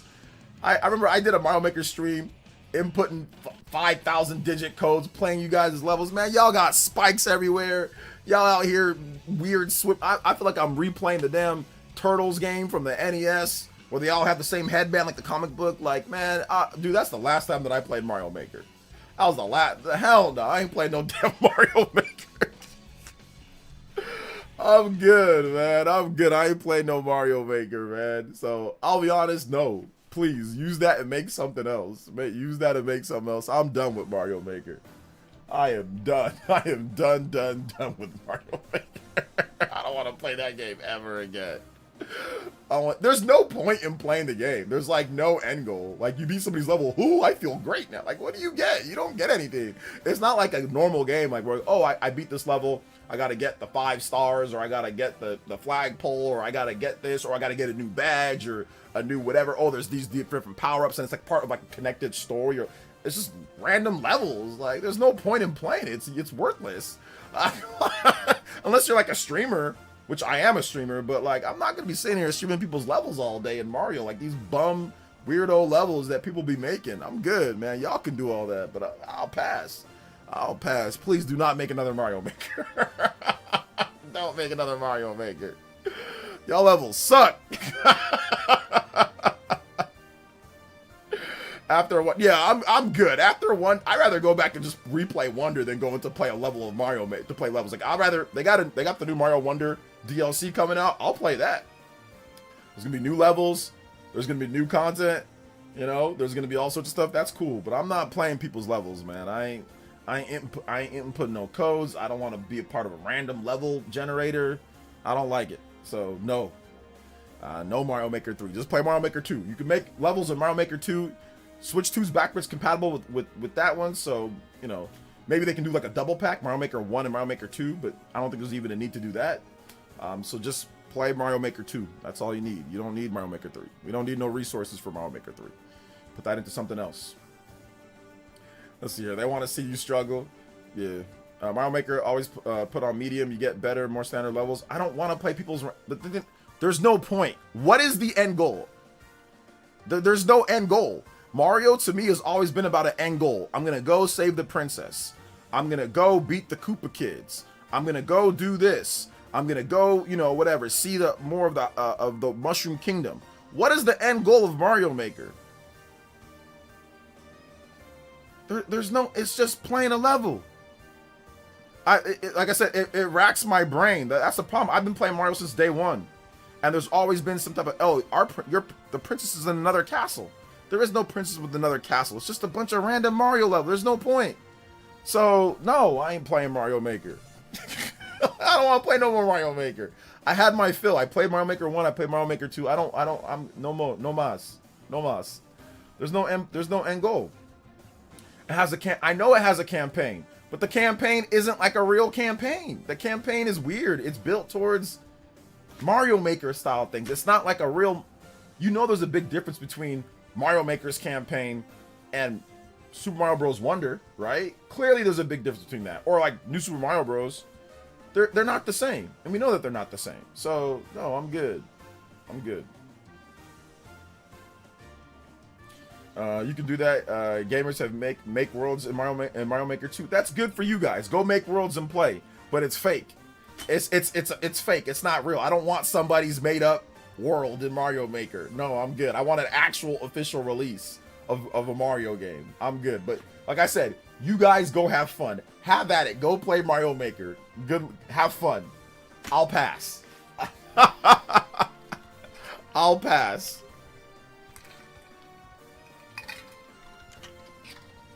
I will pass. I'm good.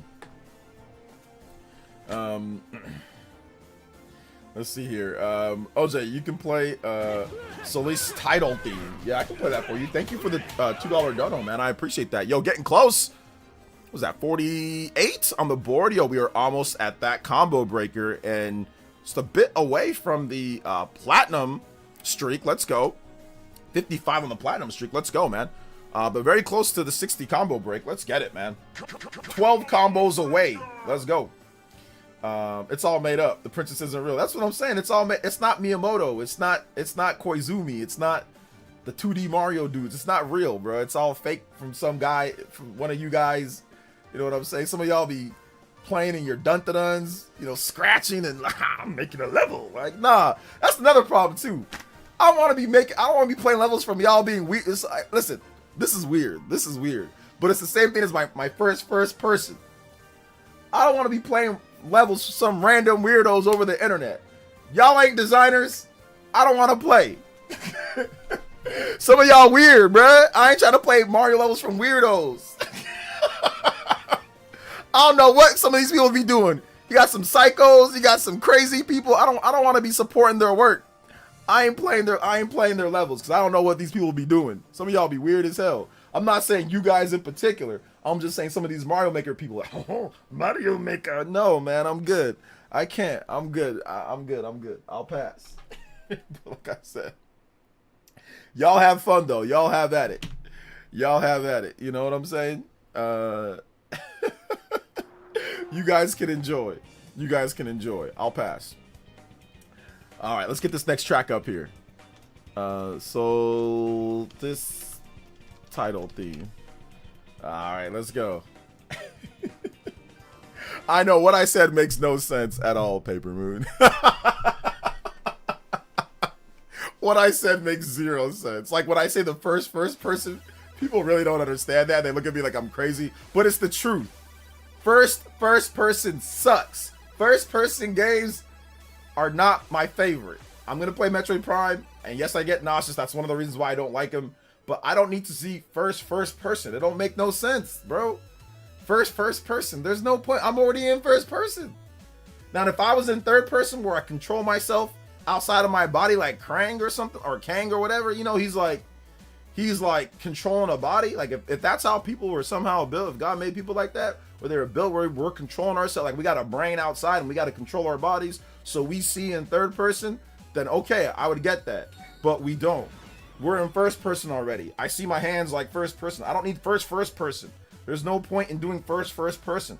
I see everybody in third person. I don't see nobody in first person. So just make the game third person. That's how I see everybody anyway. I don't need to be first person. Makes no sense. It's like putting two things really close to each other and looking out of it, and it's weird. It's just weird. Like if you were to put on like two pairs of glasses, this is weird. I don't need to do this. It works, it's fine, but there's no point in putting on two of them. I already have one. Look, I don't need two.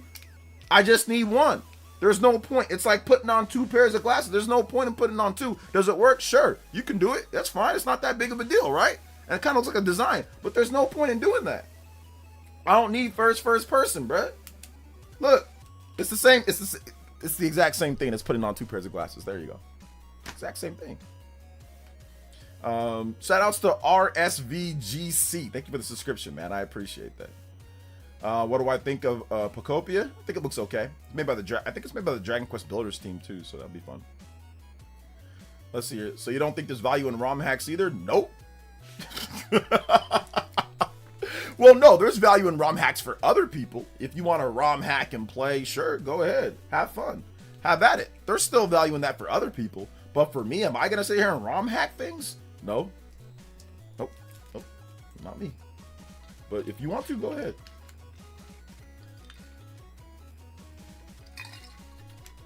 But what about Metroid? That's the thing that I don't like about Metroid Prime, is that it's in first person. I like everything else. I would love for them to change it to third person, like a third person over the shoulder shooter like Resident Evil 4. I wish they changed it. Honestly, I wish they did. But I mean, I still like Metroid Prime though. I like the game. I like the gameplay. But I wish they changed it to third person. I want to be able to see Samus in like her cool suit. Like you can't even see Samus unless you go into a morph ball or a cutscene or like screw attack.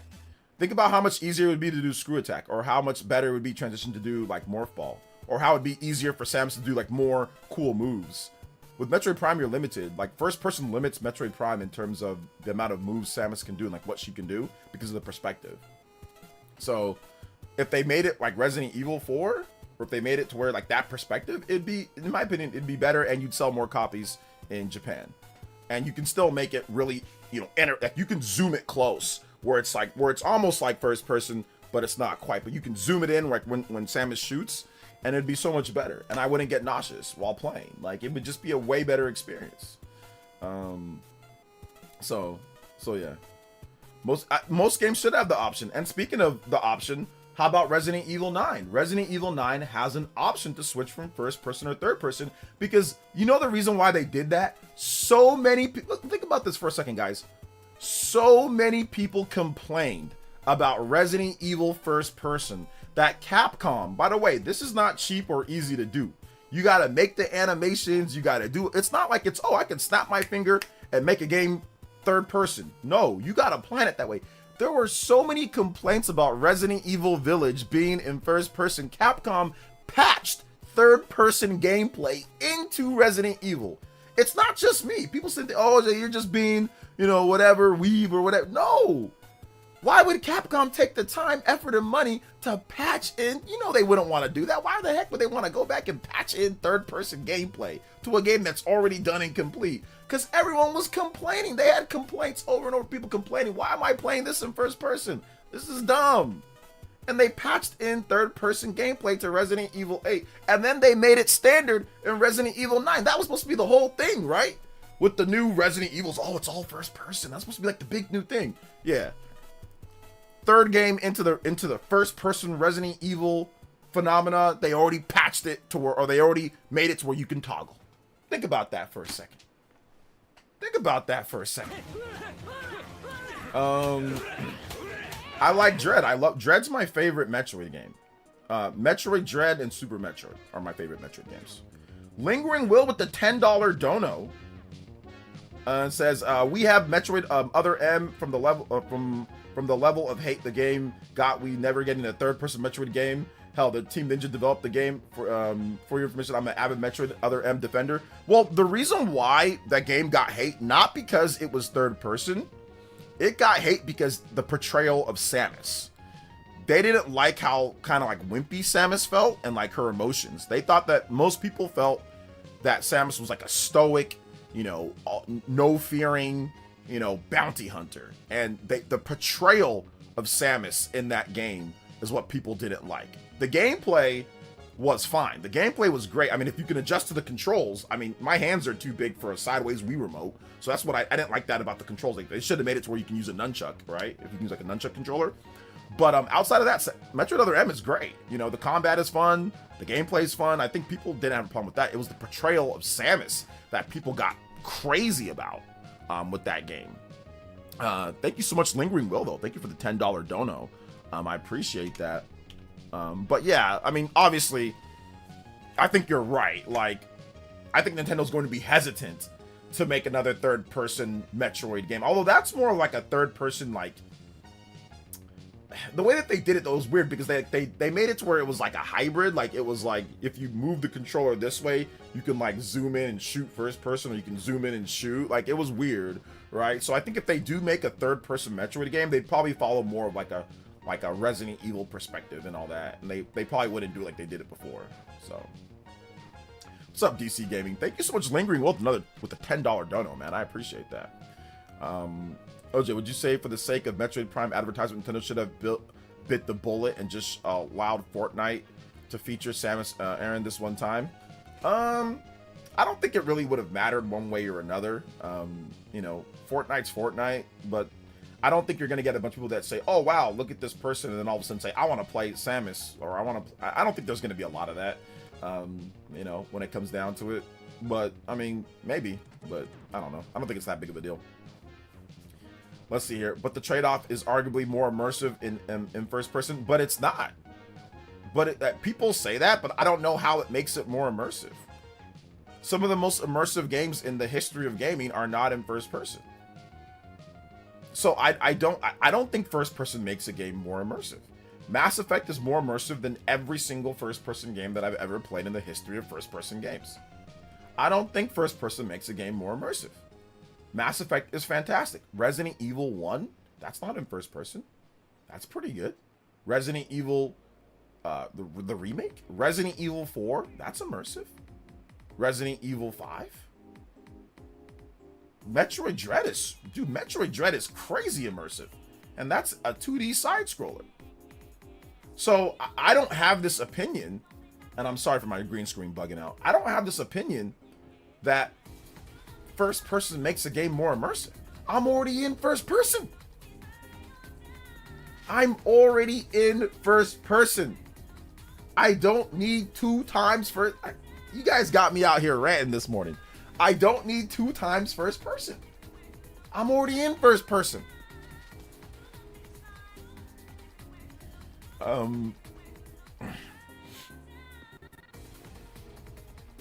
Yeah, exactly. The problem with Metroid Other M is the portrayal of Samus in the story to a degree, and the controls for people with big hands. And it's not fun navigating a 3D environment with the D-pad. I don't think that's the best way to navigate a 3D.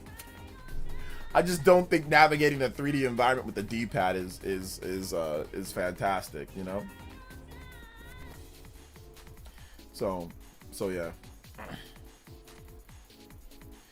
Going from 2D Metroid games to Metroid Prime has a weird, it was weird and felt less immersive than prior 2D games. I haven't played Dread yet. You haven't played Dread? Oh my gosh, play Dread. Dread is incredible. Now, I can understand why some people feel that first person is more immersive. I get that. Like, I get it. But I just don't think that if a game is first person, all of a sudden it's more immersive default than third person. That's all I'm trying to say, you know? Let's see here. What's up, Justin Smith? It says, hey, what to do? Early morning stream hype? Hey, thank you. I appreciate that, man. Let's go. Shout outs. Let's go. So I don't know. That's just me, man. Which is a dumb reason. Up until Other M, we've never seen Samus interact with humans much at all. Yeah, but I mean, we've had like comics and we've had certain, you know, aspects that we see with her. So I think that the portrayal just felt, you know, people just didn't like that. People were mad at Other M Samus for being traumatized by Ridley's resurrecting the same monster that ate her parents and she herself almost died trying to kill. Yeah, that's the problem, because in the games, when you fight Ridley, she doesn't act any certain type of way. There's no cutscene. When she sees Ridley, she's just like, oh, okay, Ridley. Like, all right, no problem. So I think that's the problem. The problem is that when you try to The Last of Us, you know, when you try to Last of Us something and people already have a preconceived notion considering that franchise is multiple decades old, I think that's the problem. Now, and if they would have started out with Samus being like, oh my gosh, and all that type of stuff, I think it wouldn't have been as bad, but they never did. Anytime Samus saw Ridley, she kicked Ridley's butt, and that was that. There was no like cutscene that showed her backing down or being scared, and so that's the problem. The problem was the storytelling up until that point. You can't all of a sudden just make it a thing. And I think it's the same situation with The Last of Us with Joel, right? Like, you know, what was going on there? You know, what was going on? Like, there's a lot of problems, like Joel's being too trusting. He never was that trusting, following people into certain, like, and like the whole setup to Joel dying was just, people didn't like it. They didn't like, because they didn't feel like it was in character. They felt that it was completely out of character, you know, overall. So I think that's the biggest issue that people have, is like when it doesn't match the character from what was portrayed. Now, that's still, like I said, doesn't mean that it's doesn't mean that it's not like they couldn't do it, or it doesn't mean that it's wrong. But I think that that's the problem, is like, how many times has Samus seen Ridley and had no problem, you know? And then not all of a sudden, you know, she's traumatized, you know? So I think that's the issue.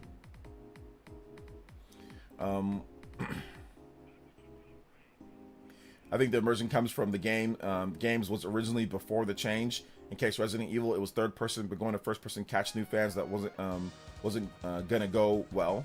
Okay, yeah, that's fine too. People got way too crazy with the portrayal of Samus. Plus, I heard that there was some transitional changes which really changed the meaning of things. I watched the video about it. Yeah. I mean, like I said, I think that it's an interesting case study, to say the least. You know. I think what didn't help was Other M was a sequel to Super Metroid, yet Samus acted that way only now. Yeah, that's what I'm saying. Exactly, because in Super Metroid, she didn't act that certain way. Like, what they should have done, they shouldn't have done it that way. What they should have done, if they're gonna make it like a portrayal of Samus like that, like they should have made it differently. I think they should have just done it differently. But that's okay, man. It is what it is. Like Metro, like the fact that we're still talking about it nearly 20 years later, or a decade and a half later, I think it's kind of interesting, to say the least. So did we already discuss how Nintendo won't be putting their games on other platforms? Yeah, we did. That was actually the first thing that we discussed about an hour and a half ago. So yeah.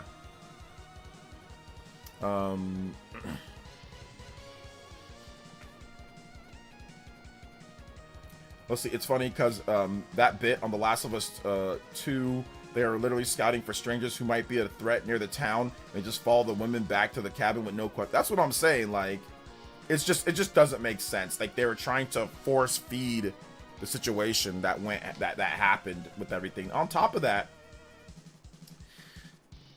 the lady Abby and her dad, like, yes, it was unfortunate that her dad passed away, but from what I remember, her dad pulled a knife on, like, Joel went into the place to save Ellie, okay? And her dad, I think it was the guy that pulled the knife or said, hey, like, it's not like Joel just killed him. If he would have just left, he could have survived. Joel just didn't go in there shooting. Just look at how Samus reacts to Kraid in Dread. That's how Samus would react to older bosses, more like I'm tired of this stuff. Exactly, yeah, exactly. Although there's a little bit more history with Ridley versus Kraid, but yeah, absolutely, Justin. Yo, thank you for the 3. I appreciate that. I really do. That gets us to 61 on the board. Yo, you guys know what time it is. Hour extension. Let's go. Appreciate that. Combo breaks. And Noah and Mio flying through the skies. Let's go.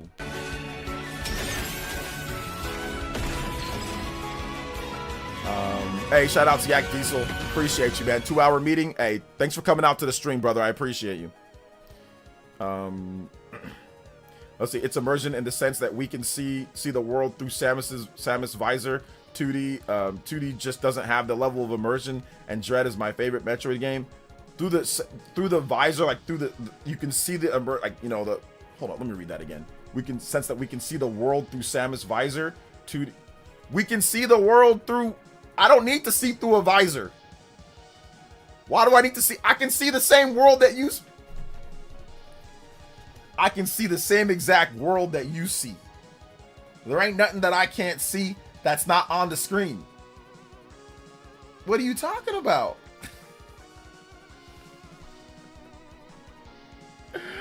Oh man, thank you for the $3 though, Justin. I appreciate it. Let's go. So when it comes to like Joel, right?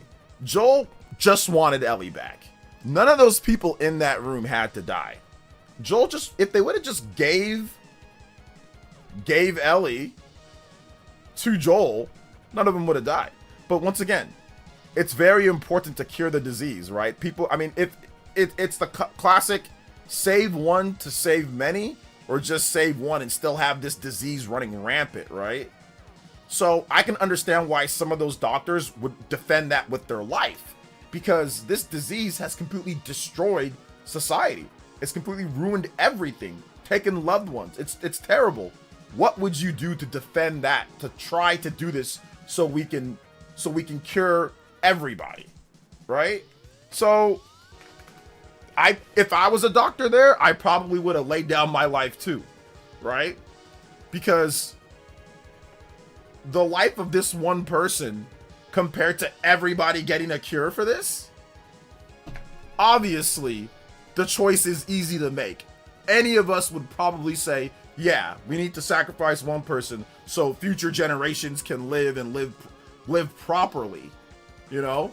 So I don't think anybody is like wrong. Like, Joel's not wrong for trying to save the one that he loves. The people there weren't wrong for trying to stop him from doing that, you know? So yeah.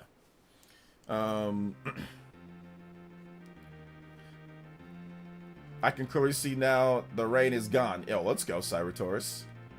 The real question is, why is there no guards with guns soever inside the operating room? I think Joel cleared out. I think on the way inside there, he cleared out a lot of the guards, right? And people in there. So it was defended all the way up until there. So there were guards.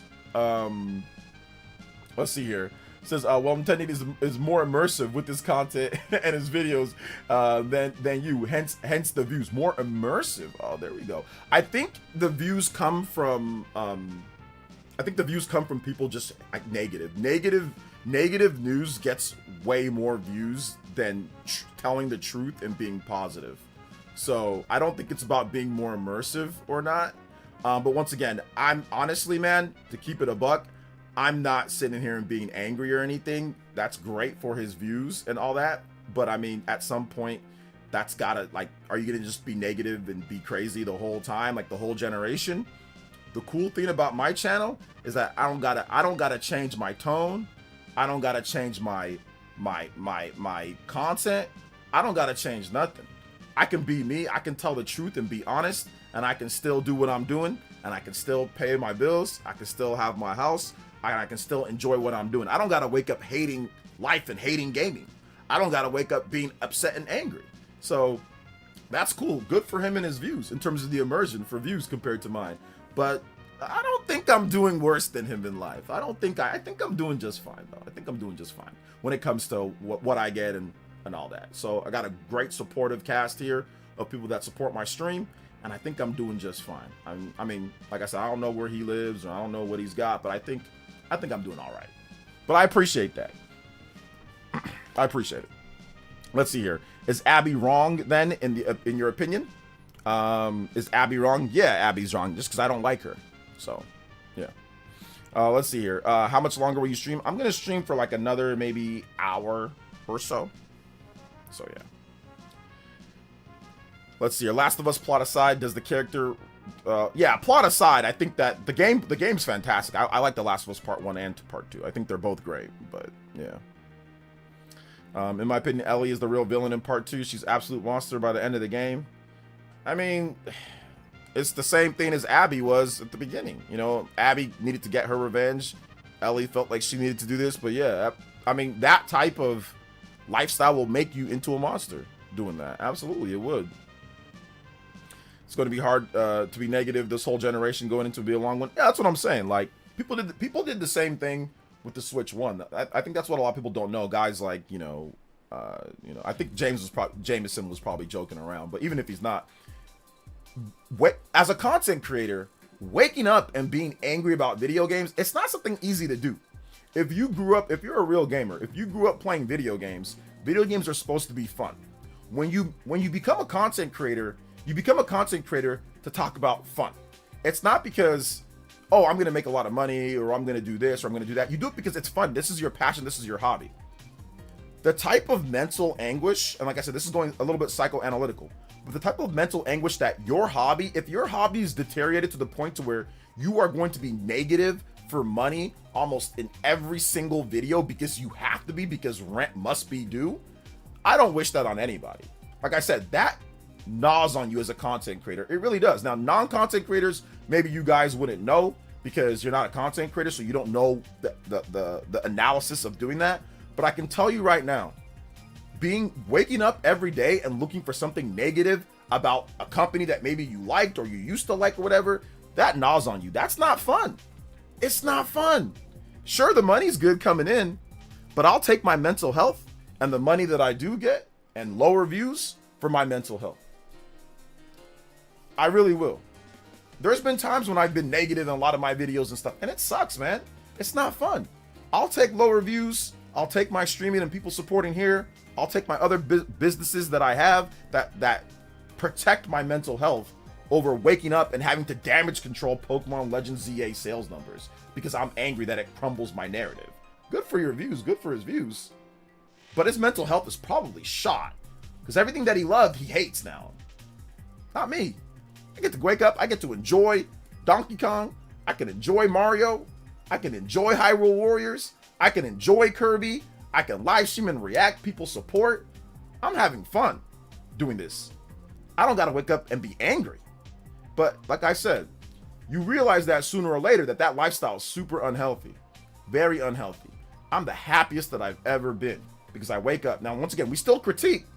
I'm not saying that critique is that. I'm talking about people waking up and just being angry and hating everything because they've set a narrative for their channel and they've got a whole new audience of haters, of people that also wake up miserable. You know what I'm saying? Most people that want to talk about good news or want to talk about gaming, they don't wake up miserable, you know? So, once again, it's all good, man. It's all good, though. But, like, I'll protect my mental health over anything. Gaming's supposed to be about fun. It's not all sunshine and rainbows, and we can talk about the critiques, like with Pokemon or with whatever, but fudging sales numbers and stuff like that, I mean, come on. You know, come on. So yeah. But also, where's the next, you meant Jack and Daxter. I think that's what you meant. Good answer. I think the show does some burying the lines between good and bad. Like, I don't know what you're talking about. It's gonna be hard to, but yeah. Having a beautiful wife and kids will help your mental health too. A lot of people don't have the benefit, and it shows. Yeah, like I got a beautiful wife, I got kids, you know, I got a supportive community. I've got good enough views to get what I need to get done. Like, sure, views could be better, absolutely. But we got streaming, we got other ways of getting it done. You know, it's not just video views. And like, and I don't want a bunch of haters watching my videos. I mean, honestly, I could turn heel right now and get just as many views if I turn heel. Because that's what people look for. People look for negativity. People look for the clickbait. People look for all of that. That's what people look for. You know, people don't want to hear the truth.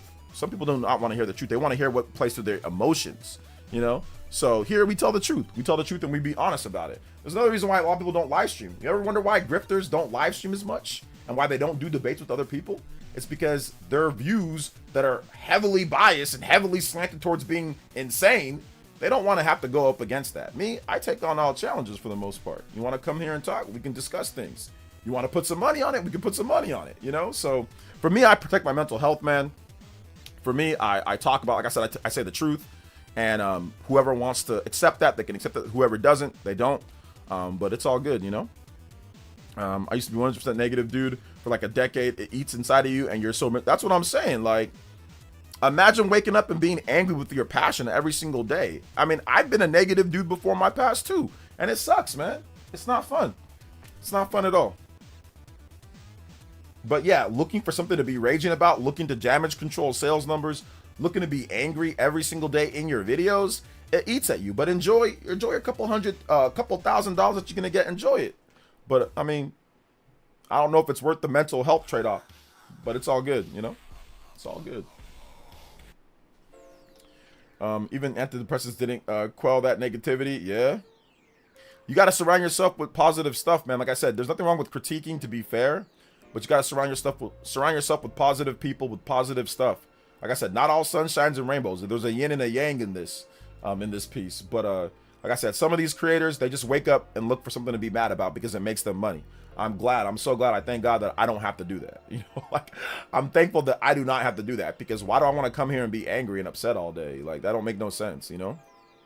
So. Let's see. Funny they say Nintendo is greedy, but they're greedy for that YouTube money. I mean, oh yeah, absolutely. Like, it's pretty obvious what's going on here. Like, there is zero reason to damage control Pokemon Legends ZA sales. There is zero reason to do that. And you see grifters, you see Switch 2 grifters doing that. There's zero reason to do it. Omitting facts. Oh man, what Pokemon game in the Switch 1 or Switch 2 era had the highest week 1 sales? System boosting sales. Pokemon is a system seller. It's a system seller. That's what it's supposed to do. It's supposed to sell systems and the game. Can anybody name a Pokemon game in the Switch 1 or Switch 2 era that boosted sales in Japan higher than Pokemon Legends ZA? Go ahead. Can anybody name a game in Japan that boosted system sales higher than Pokemon Legends ZA? Go ahead. I'll wait. I joined the church in 2023, and I've never been happier. Hey, there you go, Jeffrey. There you go, man. Absolutely. Good news for people that love bad news. Exactly. Negativity makes them feel good. I don't think it makes them... Honestly, I don't think it make... Here's the thing. The negativity feeds whatever insecurities that they have about X, Y, or Z. This is psychology here. People that constantly like that have a negative or perceived bias about X or Y thing, and it helps them feel better about not liking something. However, the overall scope of it, when it comes down to it, is that you are taking time away from something that you could be feeding towards positive to a negative. And sure, that can make you feel better for whatever aspect that is, but it's still an overall negative overall. If you just simply cut that out of your life, you would feel better overall in the first place than feeding into that. So let me give you an example. If someone is, I don't know, really against Tic Tacs, right? And they watch a bunch of negative Tic Tac content that confirms their own bias of my hatred towards this. Sure, that can make you feel better and feel comfortable about your hatred, but at the end of the day, you're still hating something. If you simply just said, Tic Tacs aren't for me, I don't care, you can spend that time, instead of having a negative mental field about Tic Tacs, you can spend that time and that thought process and that energy on something that you like and be happier overall. Negative is negative, positive is positive. There is no intertwining. You know what I'm saying? So you could have spent that negative energy in that time towards something positive that you like and overall probably be happier. You know?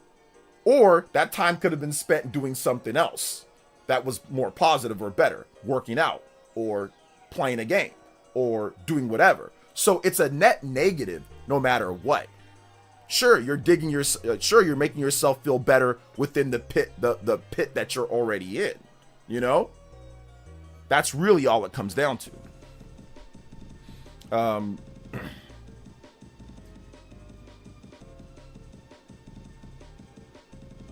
Let's see. Imagine a Tic Tac hate channel. Good idea. I know. Imagine a Tic Tac hate channel. That'd be like the most random thing in the world. We should do that. We should do an AI Tic Tac hate channel. Like just why Tic Tacs suck. You know. Oh man. Let's see. Problem with those people probably don't got anything else going for them. So negativity is all they've got. But that's what I'm saying. So once again, it is a net negative. Regardless, that energy could have been spent towards making something more positive towards you, or watching a game that you do like, or support something that you do like. Once again, you know. So, hate is an unwise emotion. A lot of people need to grow wiser and more mature. So much ignorance and lack of emotional intelligence in our culture nowadays. So weird. It is weird, man. I don't really spend my time, a bunch of time, you know, hating on something. I'll laugh at things like when it comes to like DSP, I think it's funny or certain stuff like that, but it's not like anything to where it's like, oh my gosh, I'm gonna be so angry and I'm gonna be so this and that at this person or this whatever. And I'm definitely not gonna spend my time editing videos and doing all that about somebody or whatever the case is. All I'm gonna do is I'm gonna talk about what I feel when I see some stuff.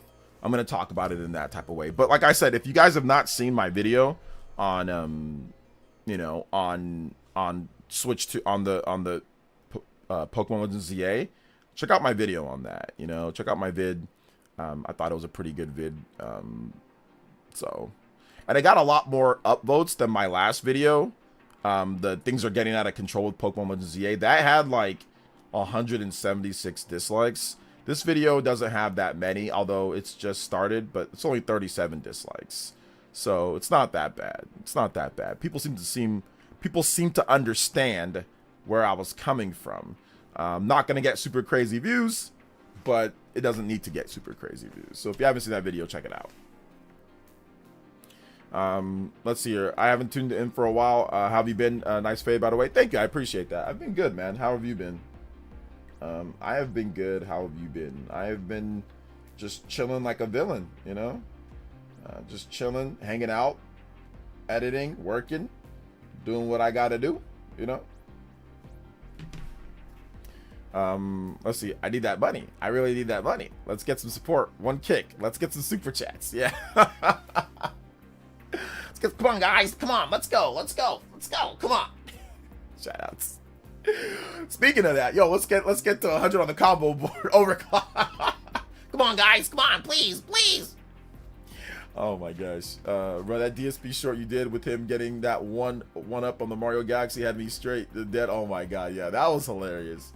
I just found that to be so hilarious that I had to make it into a short because I found it to be so funny that he like decided to jump off the at what cost? I got a one up, but at what cost? I got a one up, but at what cost? At what cost? Was that one up that I got? So yeah.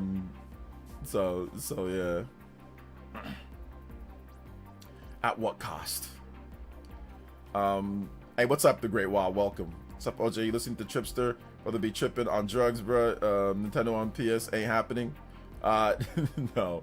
There was a comment on Twitter that somebody put up, and I said And I said, it's kind of funny that it's the other way around. And I showed a lot of Nintendo Switch 1 games that Sony actually owns the IP to. So I said it was the other way around, but nah, we ain't listening to that. So let's get over some Pokemon news too. So in Europe, Pokemon Legends ZA was #1 with the weakest mainline launch since Pokemon Let's Go. Doesn't include digital sales though. However, in the US, Pokemon Legends ZA had the biggest physical launch since The Legend of Zelda Tears of the Kingdom, and that doesn't include digital or physical digital or bundle sales.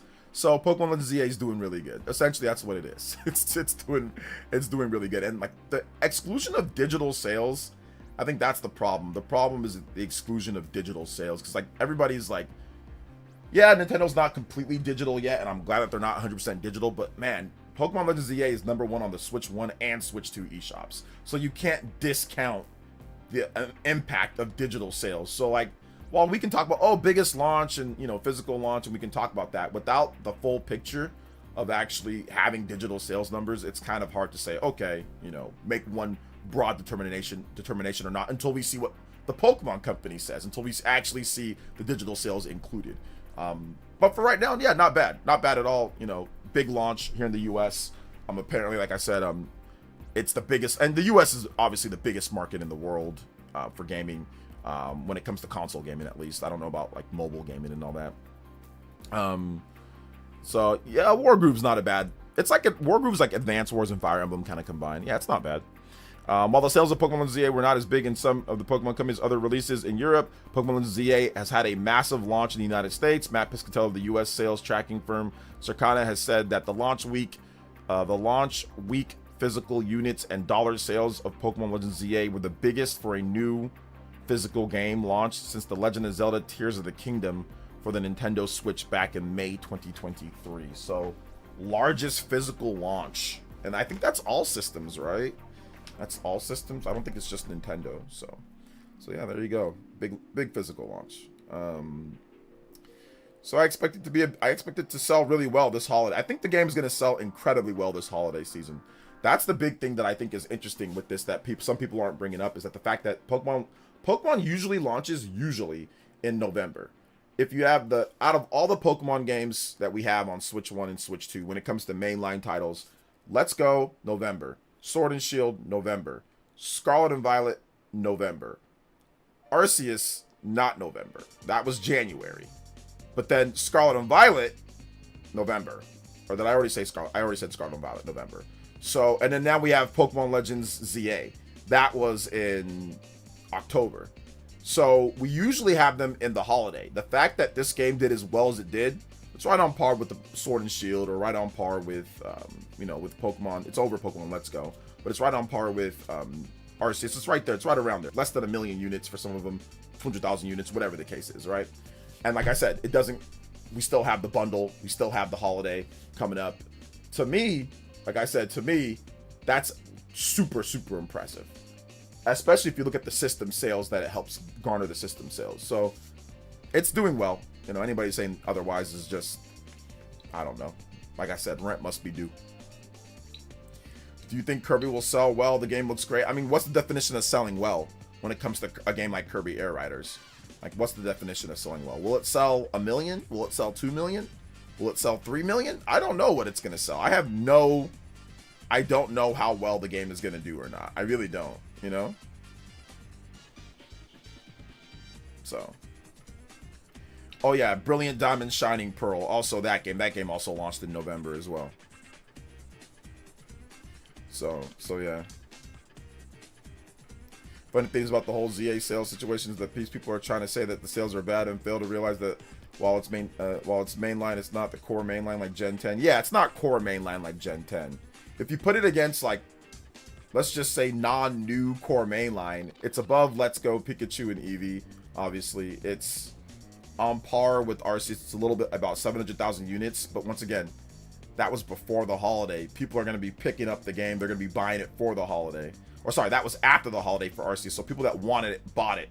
With Legends ZA, it's before the holiday, so you're going to get a lot of people buying it in November and December for Christmas. So it's going to make up that 700,000, if not pass it up. And it has a bundle too. Arceus does not have a bundle. If you try to compare it to the regular typical turn-based mainline games, like the dual copy games, like that one, it's like they have 2 copies of the game, so it's a little bit different because people buy double packs and stuff like that.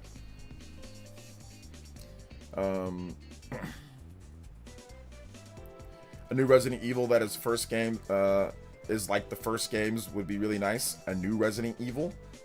A new one's coming out in February. It's the overall consensus that it's going to be amazing to me on the same level as DK Bonanza in terms of excitement. What game are you talking about? Okay, Kirby. Yeah, we'll see. I mean, I don't know if it's going to be as good as DK Bonanza. I don't think it's going to review that well because it's Kirby Air Riders.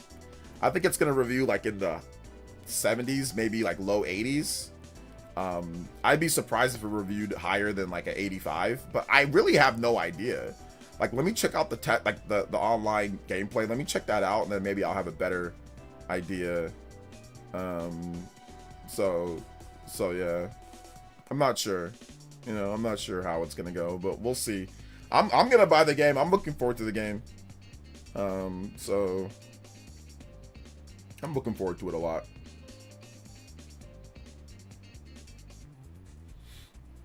OJ, have you beaten every Pokemon game on the Switch, Switch and Switch 2? Which ones are your favorite? Yeah, I've beaten every Pokemon game, yeah. My favorites are probably from Arceus, not from top to bottom, no particular order, but Arceus and Legends ZA are definitely at the top. And then I'd say Scarlet and Violet is right underneath that for Switch 1 Pokemon games. Scarlet and Violet. And then I'd probably say like Sword and Shield, Brilliant Diamond, Shining Pearl. They're like the same. And then like Let's Go's at the bottom. But at the top of the list for sure is Scarlet and Violet, Pokemon Legends ZA, and Arceus. Probably, I don't want to say that ZA is like my favorite right now. Let me beat the game, but ZA is looking to be my favorite. ZA, Arceus, Scarlet and Violet. It might be in that order from top to bottom. You know, so ZA number 1, Arceus number 2, Scarlet and Violet number 3. But we'll see. I mean, an 82 on Metacritic would be a huge increase over what it had before. So, also, any Pokemon game holds a candle versus SMT5. Oof. They're very different types of games. So, I mean, like, single player wise, no. Like, the story and like the gameplay in SMT5 is definitely better than most of the Pokemon games for a single player title. But obviously, multiplayer is a huge aspect of Pokemon as well. Let's see here. I don't know if you're answered this discussion yet, but I think Mario or Zelda will go to PS5. Maybe the Xeno series. What do you think? No, probably not. Yeah, I don't think so. I don't think Xeno would go there either. No. Air Riders is definitely a game I pick up on sale, especially since I'm still enjoying Mario Kart World. Good luck getting a sale on Air Riders. I don't know when there will be a sale, but good luck. I mean, yeah, at some point.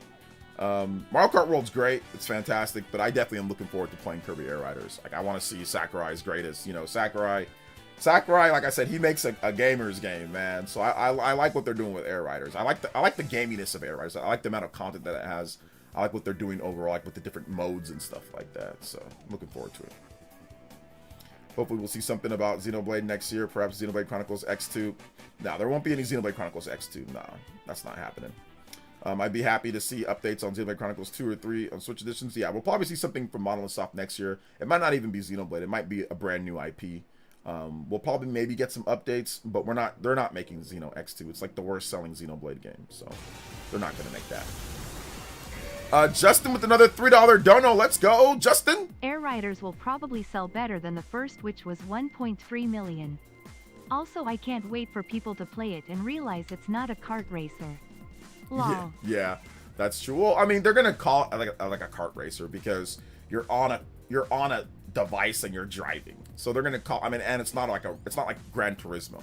So no matter what, it's gonna be called that. But yeah, there's definitely more aspects to it outside of just like kart racing, right? Shout out, it's Combo Breaks. Justin with another $3 dono, 64 on the board. We are only, what is that, 36 combos away from a full-on platinum streak to 55. Let's go. Shout outs, guys. I appreciate that. Yeah, Xenoblade 3 remastered. Yeah, I doubt it. I doubt it, but you never know. But probably not. Pokemon Sword and I mean, Donkey Kong Bonanza has one on sale. You can get it physical for cheaper than the full price. So there's certain retailers that have, but it's just you're not going to see a lot.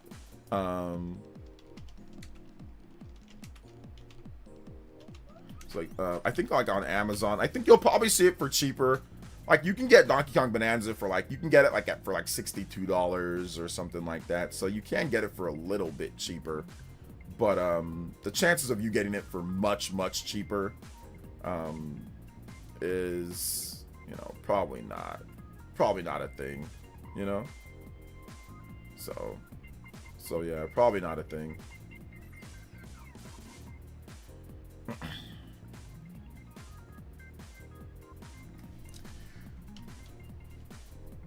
I'm trying to look on Amazon here, and I'm trying to look to see like what they have, like Donkey Kong Bonanza. So what you can get it on Amazon? Yeah, it's still $70. You can get 1 penny. You can get basically like 99 cents off, $1 off. You can get it used for cheaper. You can get it used for like 50 to 60 if you want it used. But yeah.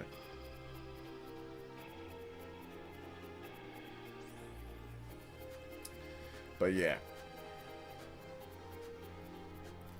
Got to get back to work. But you streaming mainly in the daytime now? No, this is just like a special stream, Brandon C. Sometimes on Fridays and sometimes on Monday, I'll stream early.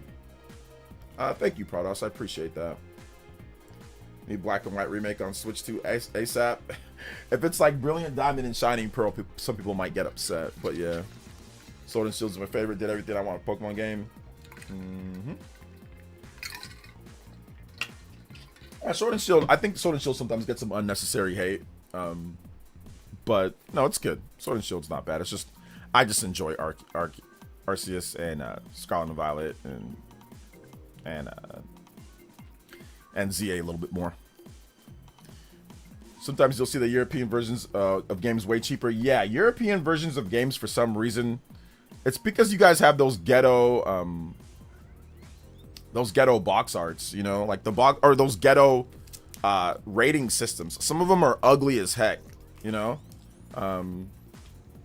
So yeah.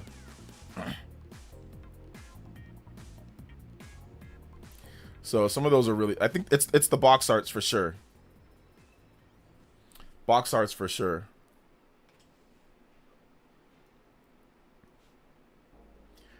Playing Mass Effect on PS3 because I found it for $3. You don't have an Xbox Series or a PS4 or a PS5 to play that on, man. Like, you ain't got nothing else. You can get Mass Effect Legendary Edition for like $5 or $10. Like, you can't just spend a little bit more and get the whole trilogy for like. So you can't just do that, Orlando, man. Like, Mass Effect Legendary, like Mass Effect Legendary Edition.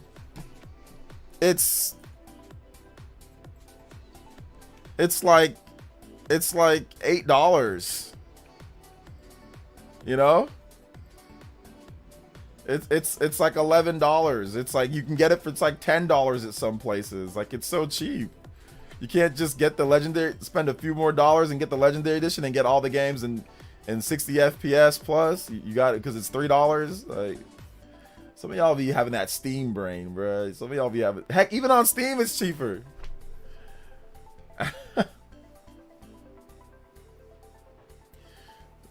So let's see here. The game's been cheap for a while. I could, but on Steam Deck for $5, but not buying a DRM EA game with no offline.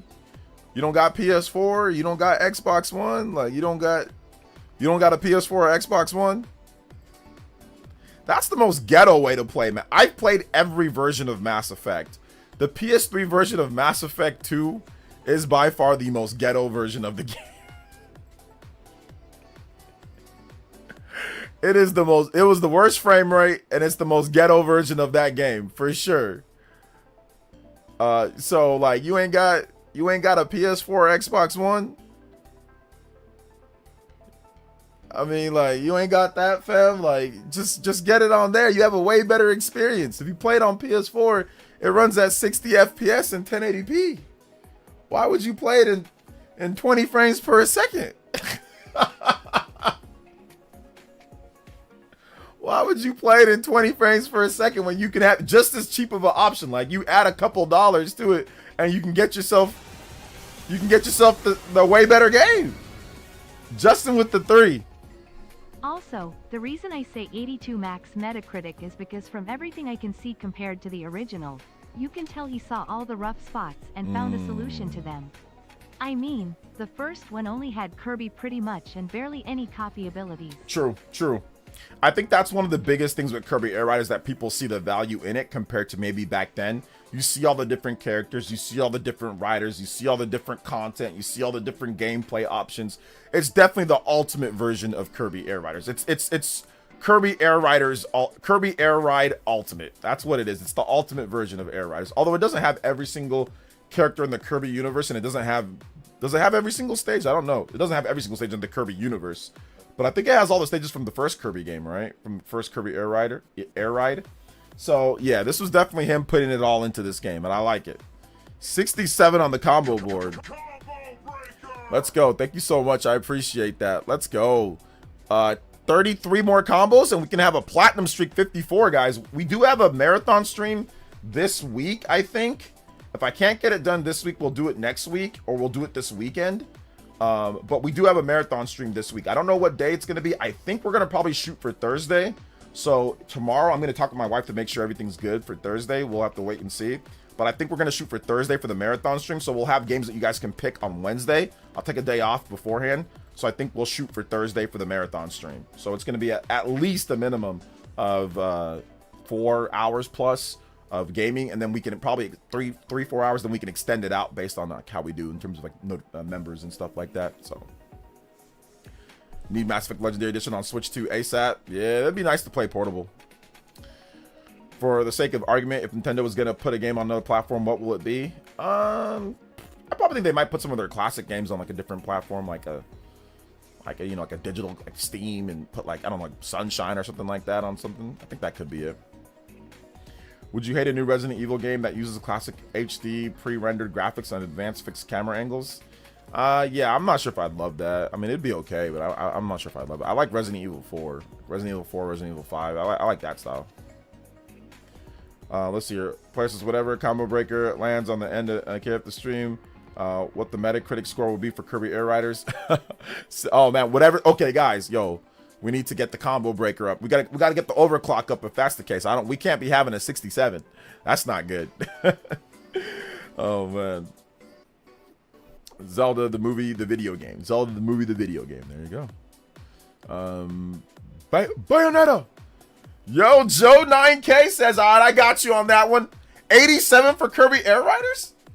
87 for Kirby Air Riders? Let's go. I'll take an 87. Dude, that would be like the, if Kirby Air Riders got an 87 on Metacritic, oh my goodness. That would be incredible. I want it to be above Sonic and Mario Kart World. I think it should, I hope it's above both of those games. You know, so then Kirby can just come and curb stomp all the kiddos complaining and whining on Twitter about it. So shout outs to Joe 9K. Not Justin, sorry. Joe 9K. Thank you for that. You tied up my man Cyber T at the top of the board. Joe 9K. Joe, if I can spell correctly. Joe 9K. Thank you for the big $20 dono. Let's go, man. Appreciate that. Big 20. And of course, we are up to 87 on the board. 13 combos away from a platinum streak. So I think I want to reset it. Because if I reset it, then we can do for like the next one. But I guess we can just keep on going in intervals of 50. I mean, that's fine. So once we get to 100 platinum streak, then we can just have another platinum. I don't know. We might reset it. We might not. We'll see. I think at this point, I think I'll just get it to once we get to 100. And then we'll just reset it from there. Shout outs though. Thank you so much to Joe 9K. I don't know why it's not popped up in the notification here with the super chat. I don't know why it's not popping up. But I appreciate that, man. Thank you so much. Let's go, man. 13 combos away from that Platinum Streak 55. What's that? I hear Nintendo Switch playing games on PlayStation 5. No, we were just talking about a situation that some people were discussing on Twitter. Nothing official yet. I hated RE4 for 15 years until I played the VR version and the remake. Amazing game. Oh my gosh. Well, the remake, it's a little bit different, right? Because you can move and shoot at the same time. And obviously there's a bunch of other stuff added. VR, it makes it a bit more immersive because you can actually control it like the gun yourself. So I can understand where you're coming from there. But the original is incredible. I freaking love RE4, the original GameCube. So good. Thank you, Mossy. I appreciate that, man. I try. I had to go yesterday. I wanted to go on Saturday before the marathon stream that we had, or before the Pokemon stream. But, like, I couldn't, like, it was too busy, so he couldn't get me in. So I was like, okay, just Sunday morning will be good. I gotta do the low cut, man. My wife was like, listen, man, you're going bald anyway. Just cut it low until you can just go straight up bald. I'm like, yeah, I'll just get low cuts from now on. Let's see here. Not long till Hyrule Warriors. Yeah, Hyrule Warriors next week.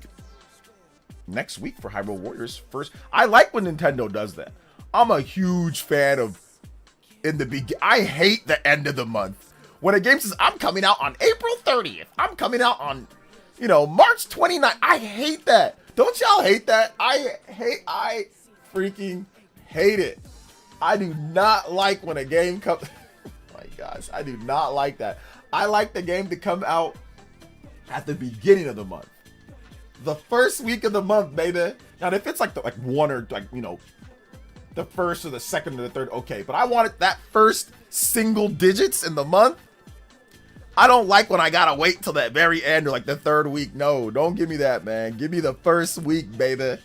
Give me the first week of the month. First of the month. Wake up, wake up, wake up. You know what I'm saying? Give me that Bone Thugs. First week. First of the month, baby. So yeah, November 6th, love it, love it. I mean, Pokemon wasn't too bad. 16th wasn't too bad.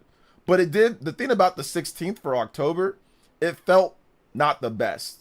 Because October started with 1 week, and then we went to like Saturday, and then it was like, okay, then another week, then another week, and then the 16th. So it felt like that full 3 weeks, But it wasn't too bad. It's the middle of the month. I'll take the middle of the month. But I don't like it when it's at the end. I'm not a fan. Because it feels like sometimes I'm waiting all the way to that. And I can wait. I got other games to play, but if I'm really excited for the game, I'm like, oh man, the whole month gonna go by. Give me at the beginning so I can enjoy the month. I can enjoy the month with the game. Like if you get it at the end, then it's like, oh, okay, I'm already bleeding into the next month.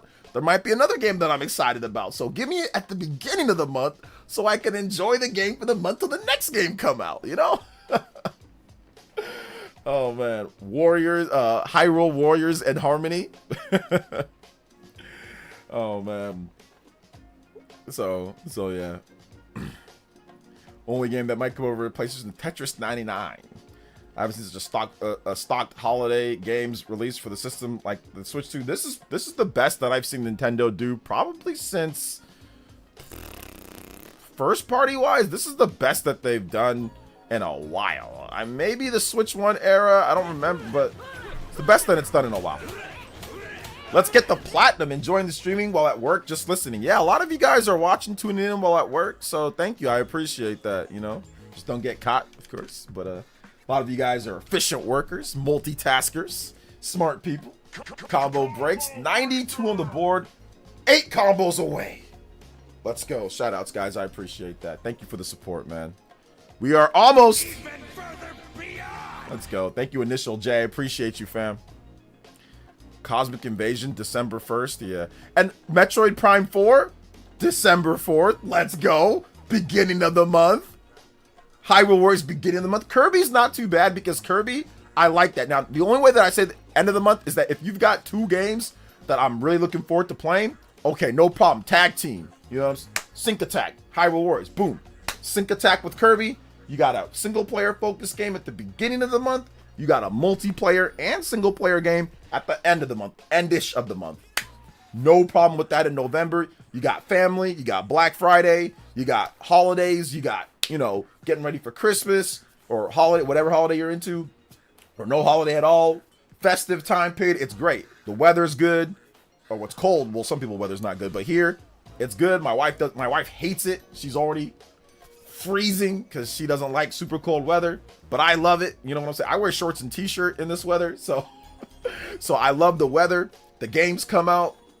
People are it's just great, man. Like the end of the year is always the best part of the year.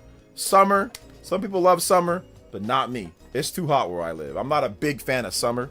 You know, not a big fan of summer at all. Like beginning of the year, I like the beginning of the year. Spring is great. Nice, warm, and sunshine. There are some games coming out, but to me, the best time of the year, end of the year, baby.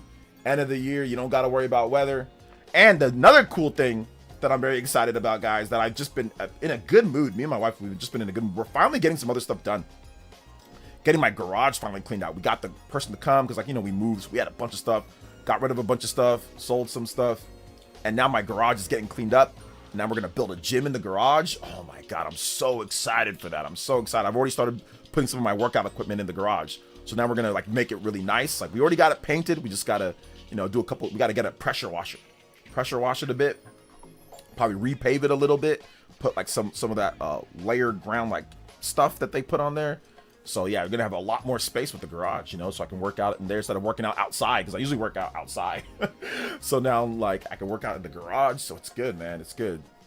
Good stuff. I wish it snowed in NorCal. Man, snow sucks. I don't like snow. I don't want to be in no snow, bro. I don't want to be in no snow, because, like, you can't drive in snow. Everything gets all slippery. You need snow tires and all that, so... No, I'm good. You know, even though I work from home, but still my wife has to drive when she goes to work and stuff like that. So, and my wife, she takes care of the household. She buys like the food and she like goes and gets the stuff that we need. So I don't want her driving in snow. So no, I don't want no snow. I don't want no snow. I don't like snow. GTA 5 on Switch 2. I doubt they're even going to put GTA 5 on there.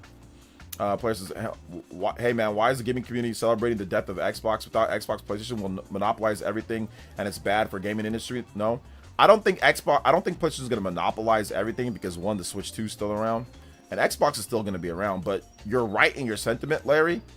It's just fanboys that are celebrating the death of Xbox. It's not rational, normal, level-headed people that know business. The only people that are celebrating the death of Xbox are fanboys. Anybody that knows business and knows that we need competition, Xbox doing what they're doing is not good. And that's why I said it from the very beginning, Xbox making multi-platform games is not good. Xbox doing Game Pass was not good. It wasn't, to me, it was never good. Sell your system, sell your games, push exclusives, sell. Like, to me, it was never good. I never liked their decisions that they were doing, because I didn't like subscription services. I didn't like putting games on other platforms. I didn't like none of that. You know, so for me, I never saw it as a good thing. And I saw it as that they're going to expedite their demise, you know? So I never liked it. You know, I never liked them doing all that. So yeah. I'll take the Uber. Oh, I had snow growing up. Cali only has 2 seasons. Summer, spring, and winter. 3. Spring's pretty nice. Spring is good because spring is not as cold as winter. It's sunshine, but it's not hot. So 3. Or you can say fall. You can say that we don't really have a winter, but we have a fall. So we can say fall, 3. Spring, summer, fall. Maybe not 4, but we have 3. Because spring and summer are different. The heat in the summer, maybe it's not as bad, or maybe it's different in NorCal. In NorCal, it might be different, but Central and Southern California, summer and spring are very different. Like, there is a huge difference between summer and spring, you know, where I'm at. And then there's fall. Now, maybe fall and winter are pretty close to each other. Yeah, I agree with that. But I think there's 3. But I see what you're saying, though. Like, there's not like a full, like, four seasons. But it's, like, better than, like, my wife, she's from Nigeria, right? And my family's from Nigeria. They have no seasons. They have rainy season, non-rainy season. Hot, rainy season. Hot, rainy season. They don't even have like seasons. Like, they don't have like, oh, let me tell you guys a funny story. Well, my wife, when she came here, we had this big tree at our old house, and she used to sit underneath the tree and hang out, you know, watch our live streams and stuff like that. And she got here in the summer, so she was used to like the hot weather. So at the end of the year, her tree, the leaves started falling, and she freaked out. She rushes inside and she goes, "Oh, babe, look, what's happening?" And I'm like, "What?" I go outside, she's like, "Look at the tree." I'm like, yo, she's never seen fall before. So like those moments were cute, and it was awesome because she's just not used to the season. She's like, "Yo, the tree's falling. The leaves." She's like, "Is it gonna grow back? I like my shade. There's no shade." So I was like, "Oh no, it's the season. It's just called fall. The leaves fall, then later it comes back in the spring." She's like, "Oh," "that's cool." Then she was like infatuated. She's like, "Oh, that's super cool. That's cool." You know. But yeah, man. Yeah, when it rains. Oh yeah, when it rains in Nigeria, it's violent, man. The rain is rainy season, non-rainy season. Like hot rain, hot rain, hot rain. It's like 2 seasons. That's it. So yeah, California's a very interesting place. Weather, it really is, because if you drive 45 minutes to an hour away from me, there's snow. Like if I want snow, I can get snow. It's not far away. Like 40-minute drive this way, and there's snow. There's mountains, because like, you know, there's mountains. So the mountains are right there. I don't got to go very far to see some snow. You know, I can look outside and I can look at the mountains in the background. Oh, there's snow in the mountains, you know, so I can see it. I can go there if I want to, but I'm not going. I'm not going. My wife did say that she wants to go though. So we'll probably go. We'll probably take a trip because she wants to see the snow, because she's never seen it before. So we'll probably go take a trip. Like I said, it's not far. 40-minute drive. Not far. I can go see snow right now, you know. I can go see snow right now if I felt like it, you know. Let's see here. That's so cute. It's like the people who've never seen snow. Yeah, I mean, there was one time here in this in the CV where it snowed. It does not snow very often, but it snowed here one time where I live. It snowed here in 1999. And it was unexpected. It was they were saying, "Hey, look, it might snow," but people were saying snow. People were saying it's not going to snow. It's probably going to be more like hail, because like we get hail, like little ice balls that come down and hit you in the head. Like I've seen people run it, like start the hail, run, boom, ice ball hit him in the head.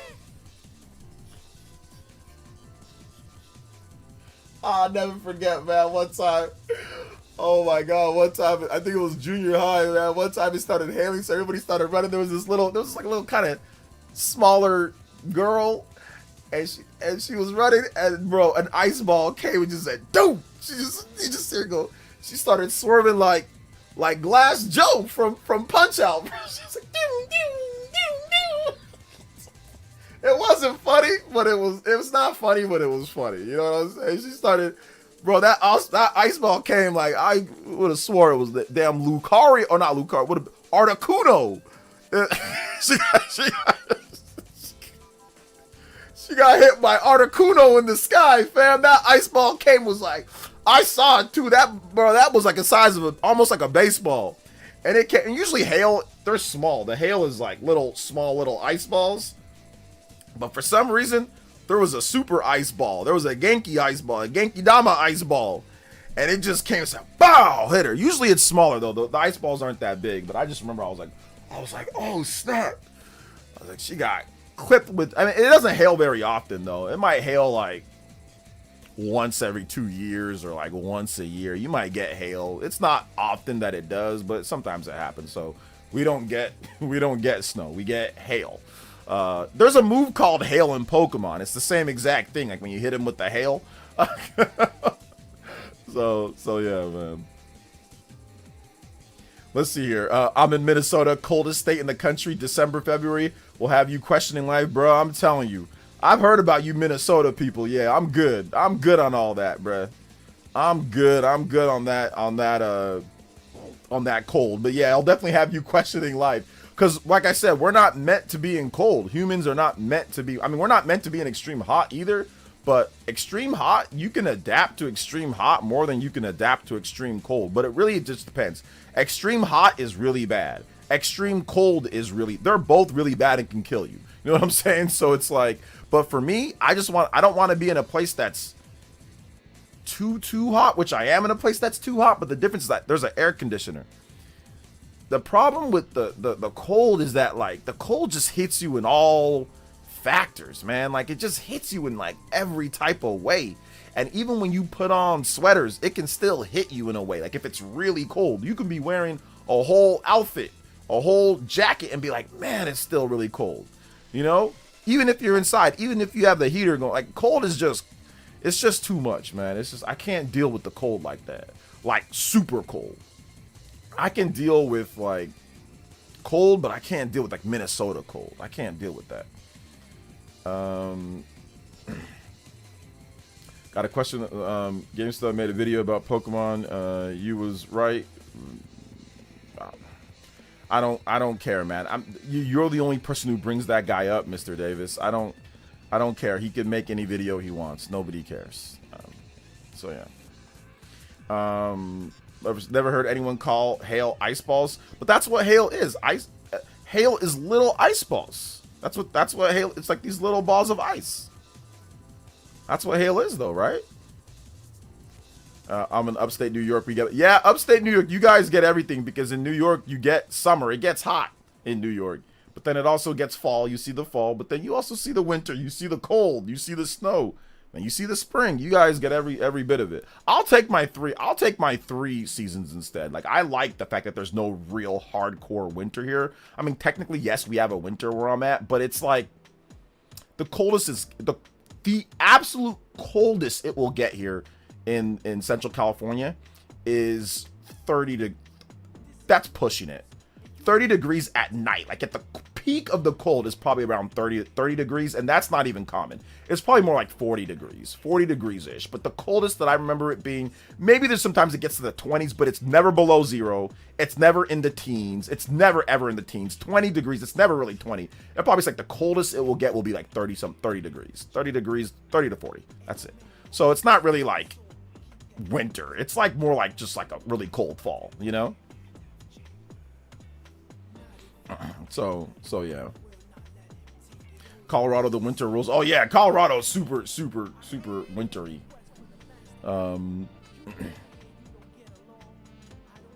Yeah, I'm surprised he still makes videos too. I don't care. Nobody cares about him or his videos. But I mean, I hope he's doing okay in life, which he's probably not.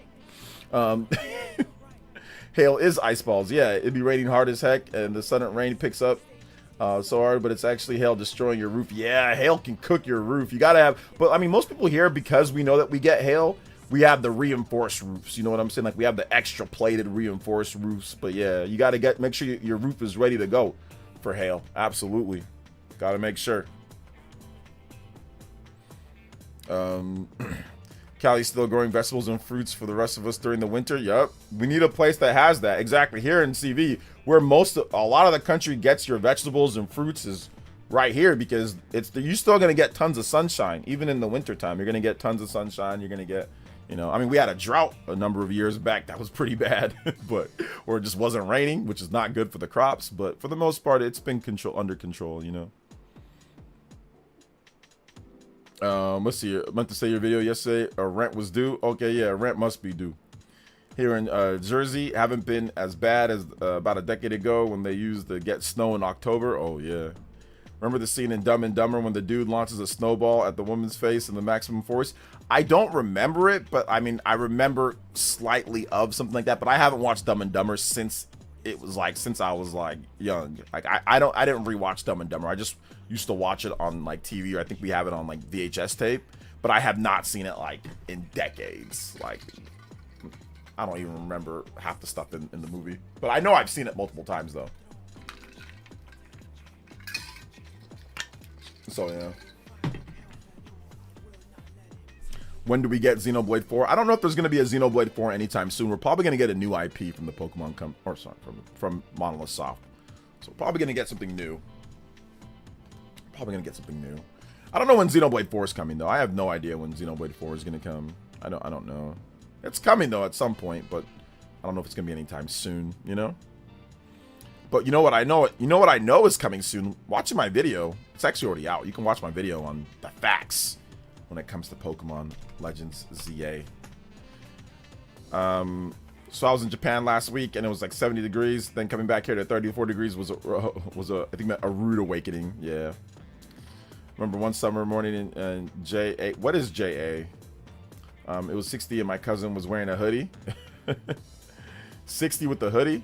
Yeah, my wife, she'll wear a hoodie like in 60-degree weather, 60 to 70-degree weather. I don't wear a hoodie until it's like 40 to 30 degrees. I don't wear hoodies unless it's like that. Like 50, like today it's like 50 something degrees. I'm not wearing a hoodie. Like I'll wear shorts and a t-shirt. I just want to make sure that my feet are not cold. So I don't wear sandals. I'll wear shoes. But yeah, 50-degree weather, I can just wear shorts and t-shirt. Even like if it's like 40, depends on how low the 40 is. Or I'll wear like a really thin like little thin like jacket sweater thingy. Oh, Jamaica. Oh, shout out to, hey, you're Jamaican, cool, man. You live over there in Jamaica, nice. Yeah, shout out to Jamaica, dude, great place. Let's see, legend has it Articuno lives in Minnesota according to Pokemon Go. That is yeah, man, absolutely, dude, absolutely. Let's see, legend has it. Okay, yeah, there you go. Shout outs to Christian Me World. Appreciate you guys. Combo breaks, guys. We are out here. I only have a bit more that I can stream. We're probably going to end the stream like in the next 10 minutes. We are only 8 combos away from a platinum streak 55. So I appreciate that. If you guys have questions, I'll answer some questions for like the last bit here. If you want to talk about any gaming stuff, I'll answer those questions. But yeah, I do have to kind of wrap it up in just a bit because I do have some things that are going to be happening or stuff that's happening that I got to do. Busy day today. Shout outs to the viewers though, man. You guys have all been out here today. You guys have been watching. I appreciate that. So let's go. Let's go. All right, shout outs to Articuno. Shout outs to Articuno, man. Big love to Joe 9K, man. Appreciate you. #1 chatter in the stream as well.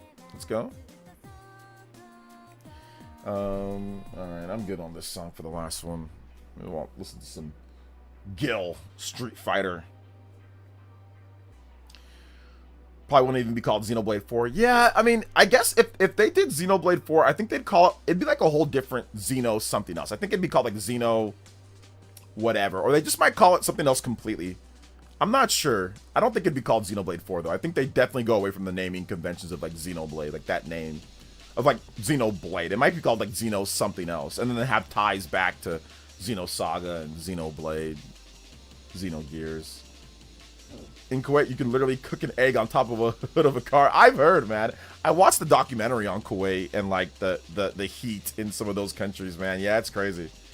I mean, it gets that hot here too. Sometimes where you can literally like cook an egg on the ground. Sometimes, man. I remember one time a couple years ago in October, which was crazy because my wife, we had to go somewhere like for something that she had to do, and dude, it was like 120 degrees outside. I think it was like 114 to 120 degrees. And in October, that never happens here.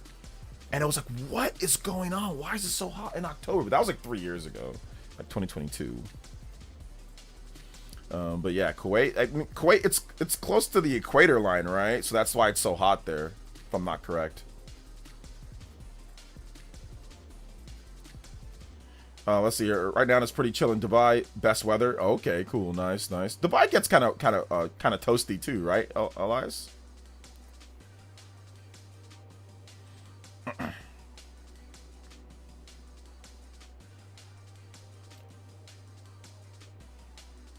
Jamaica got that 175-mile-per-hour hurricane to worry about now. Oh man, yeah. Stay safe. Who's that? Jade. Stay safe, brother. You know anything about a 175-mile-per-hour hurricane coming through, you guys? Coming through Jamaica? Do you think Metroid Prime 4 could become the best-selling Metroid game? It definitely could become it, because it's on Switch 1 and Switch 2. So there's definitely a possibility that it becomes the best-selling Metroid game, yeah. Which it would beat out Dread. Dread's the best-selling Metroid game, at least individual release. I don't know if Nintendo counts Metroid Prime Trilogy and Metroid Prime Remastered and the original Metroid Prime as all one sale. But I mean, if you want to get from like a technical perspective, the best-selling Metroid game is Metroid Prime 1.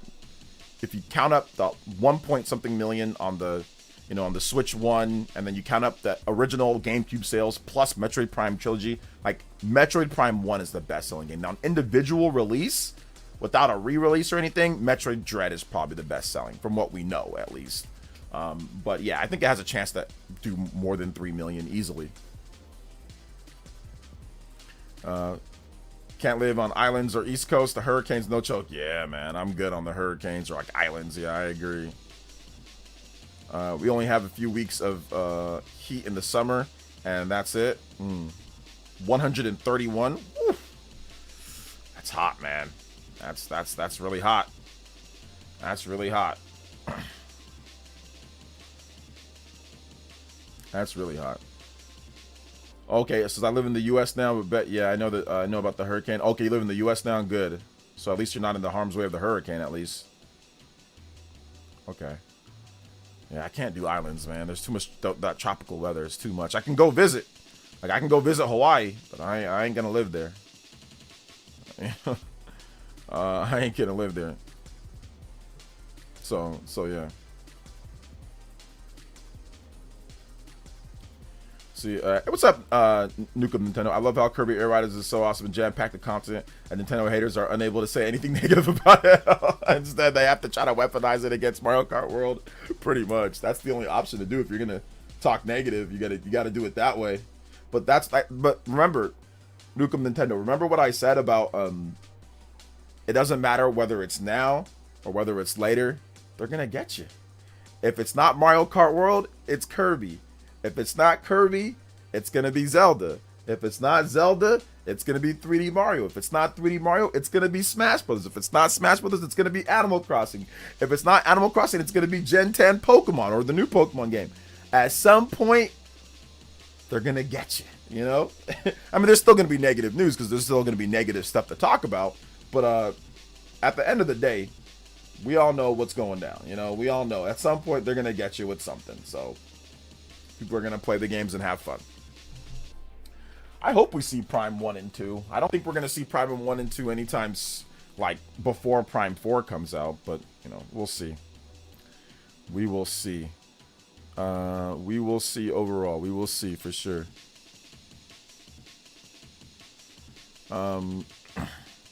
So yeah.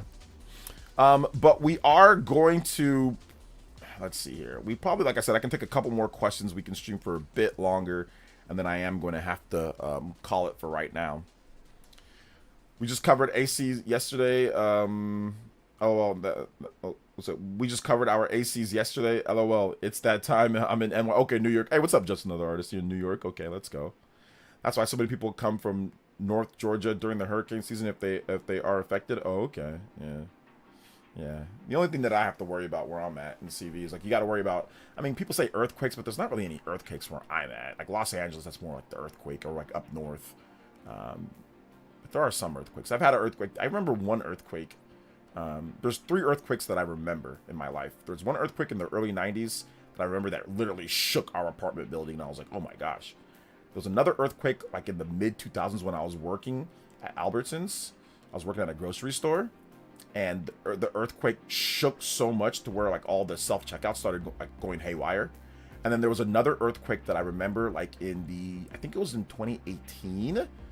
And it shook I had to hold my TV because the ground shook like that. So I remember 3 that were actually like, oh my gosh, I remember, like, I felt that. So 3 in my life that I remember. So that'd be the only thing. And there's also wildfires, but the problem with that is that in the central California, you need quality air for a wildfire to burn uncontrollably, and the air quality here is not great. You got to get, you know, air filters. You got to, oh my god, you better get an air filter here. So yeah, so that's it. So yeah, but my boy's out here. So we're gonna do this, guys.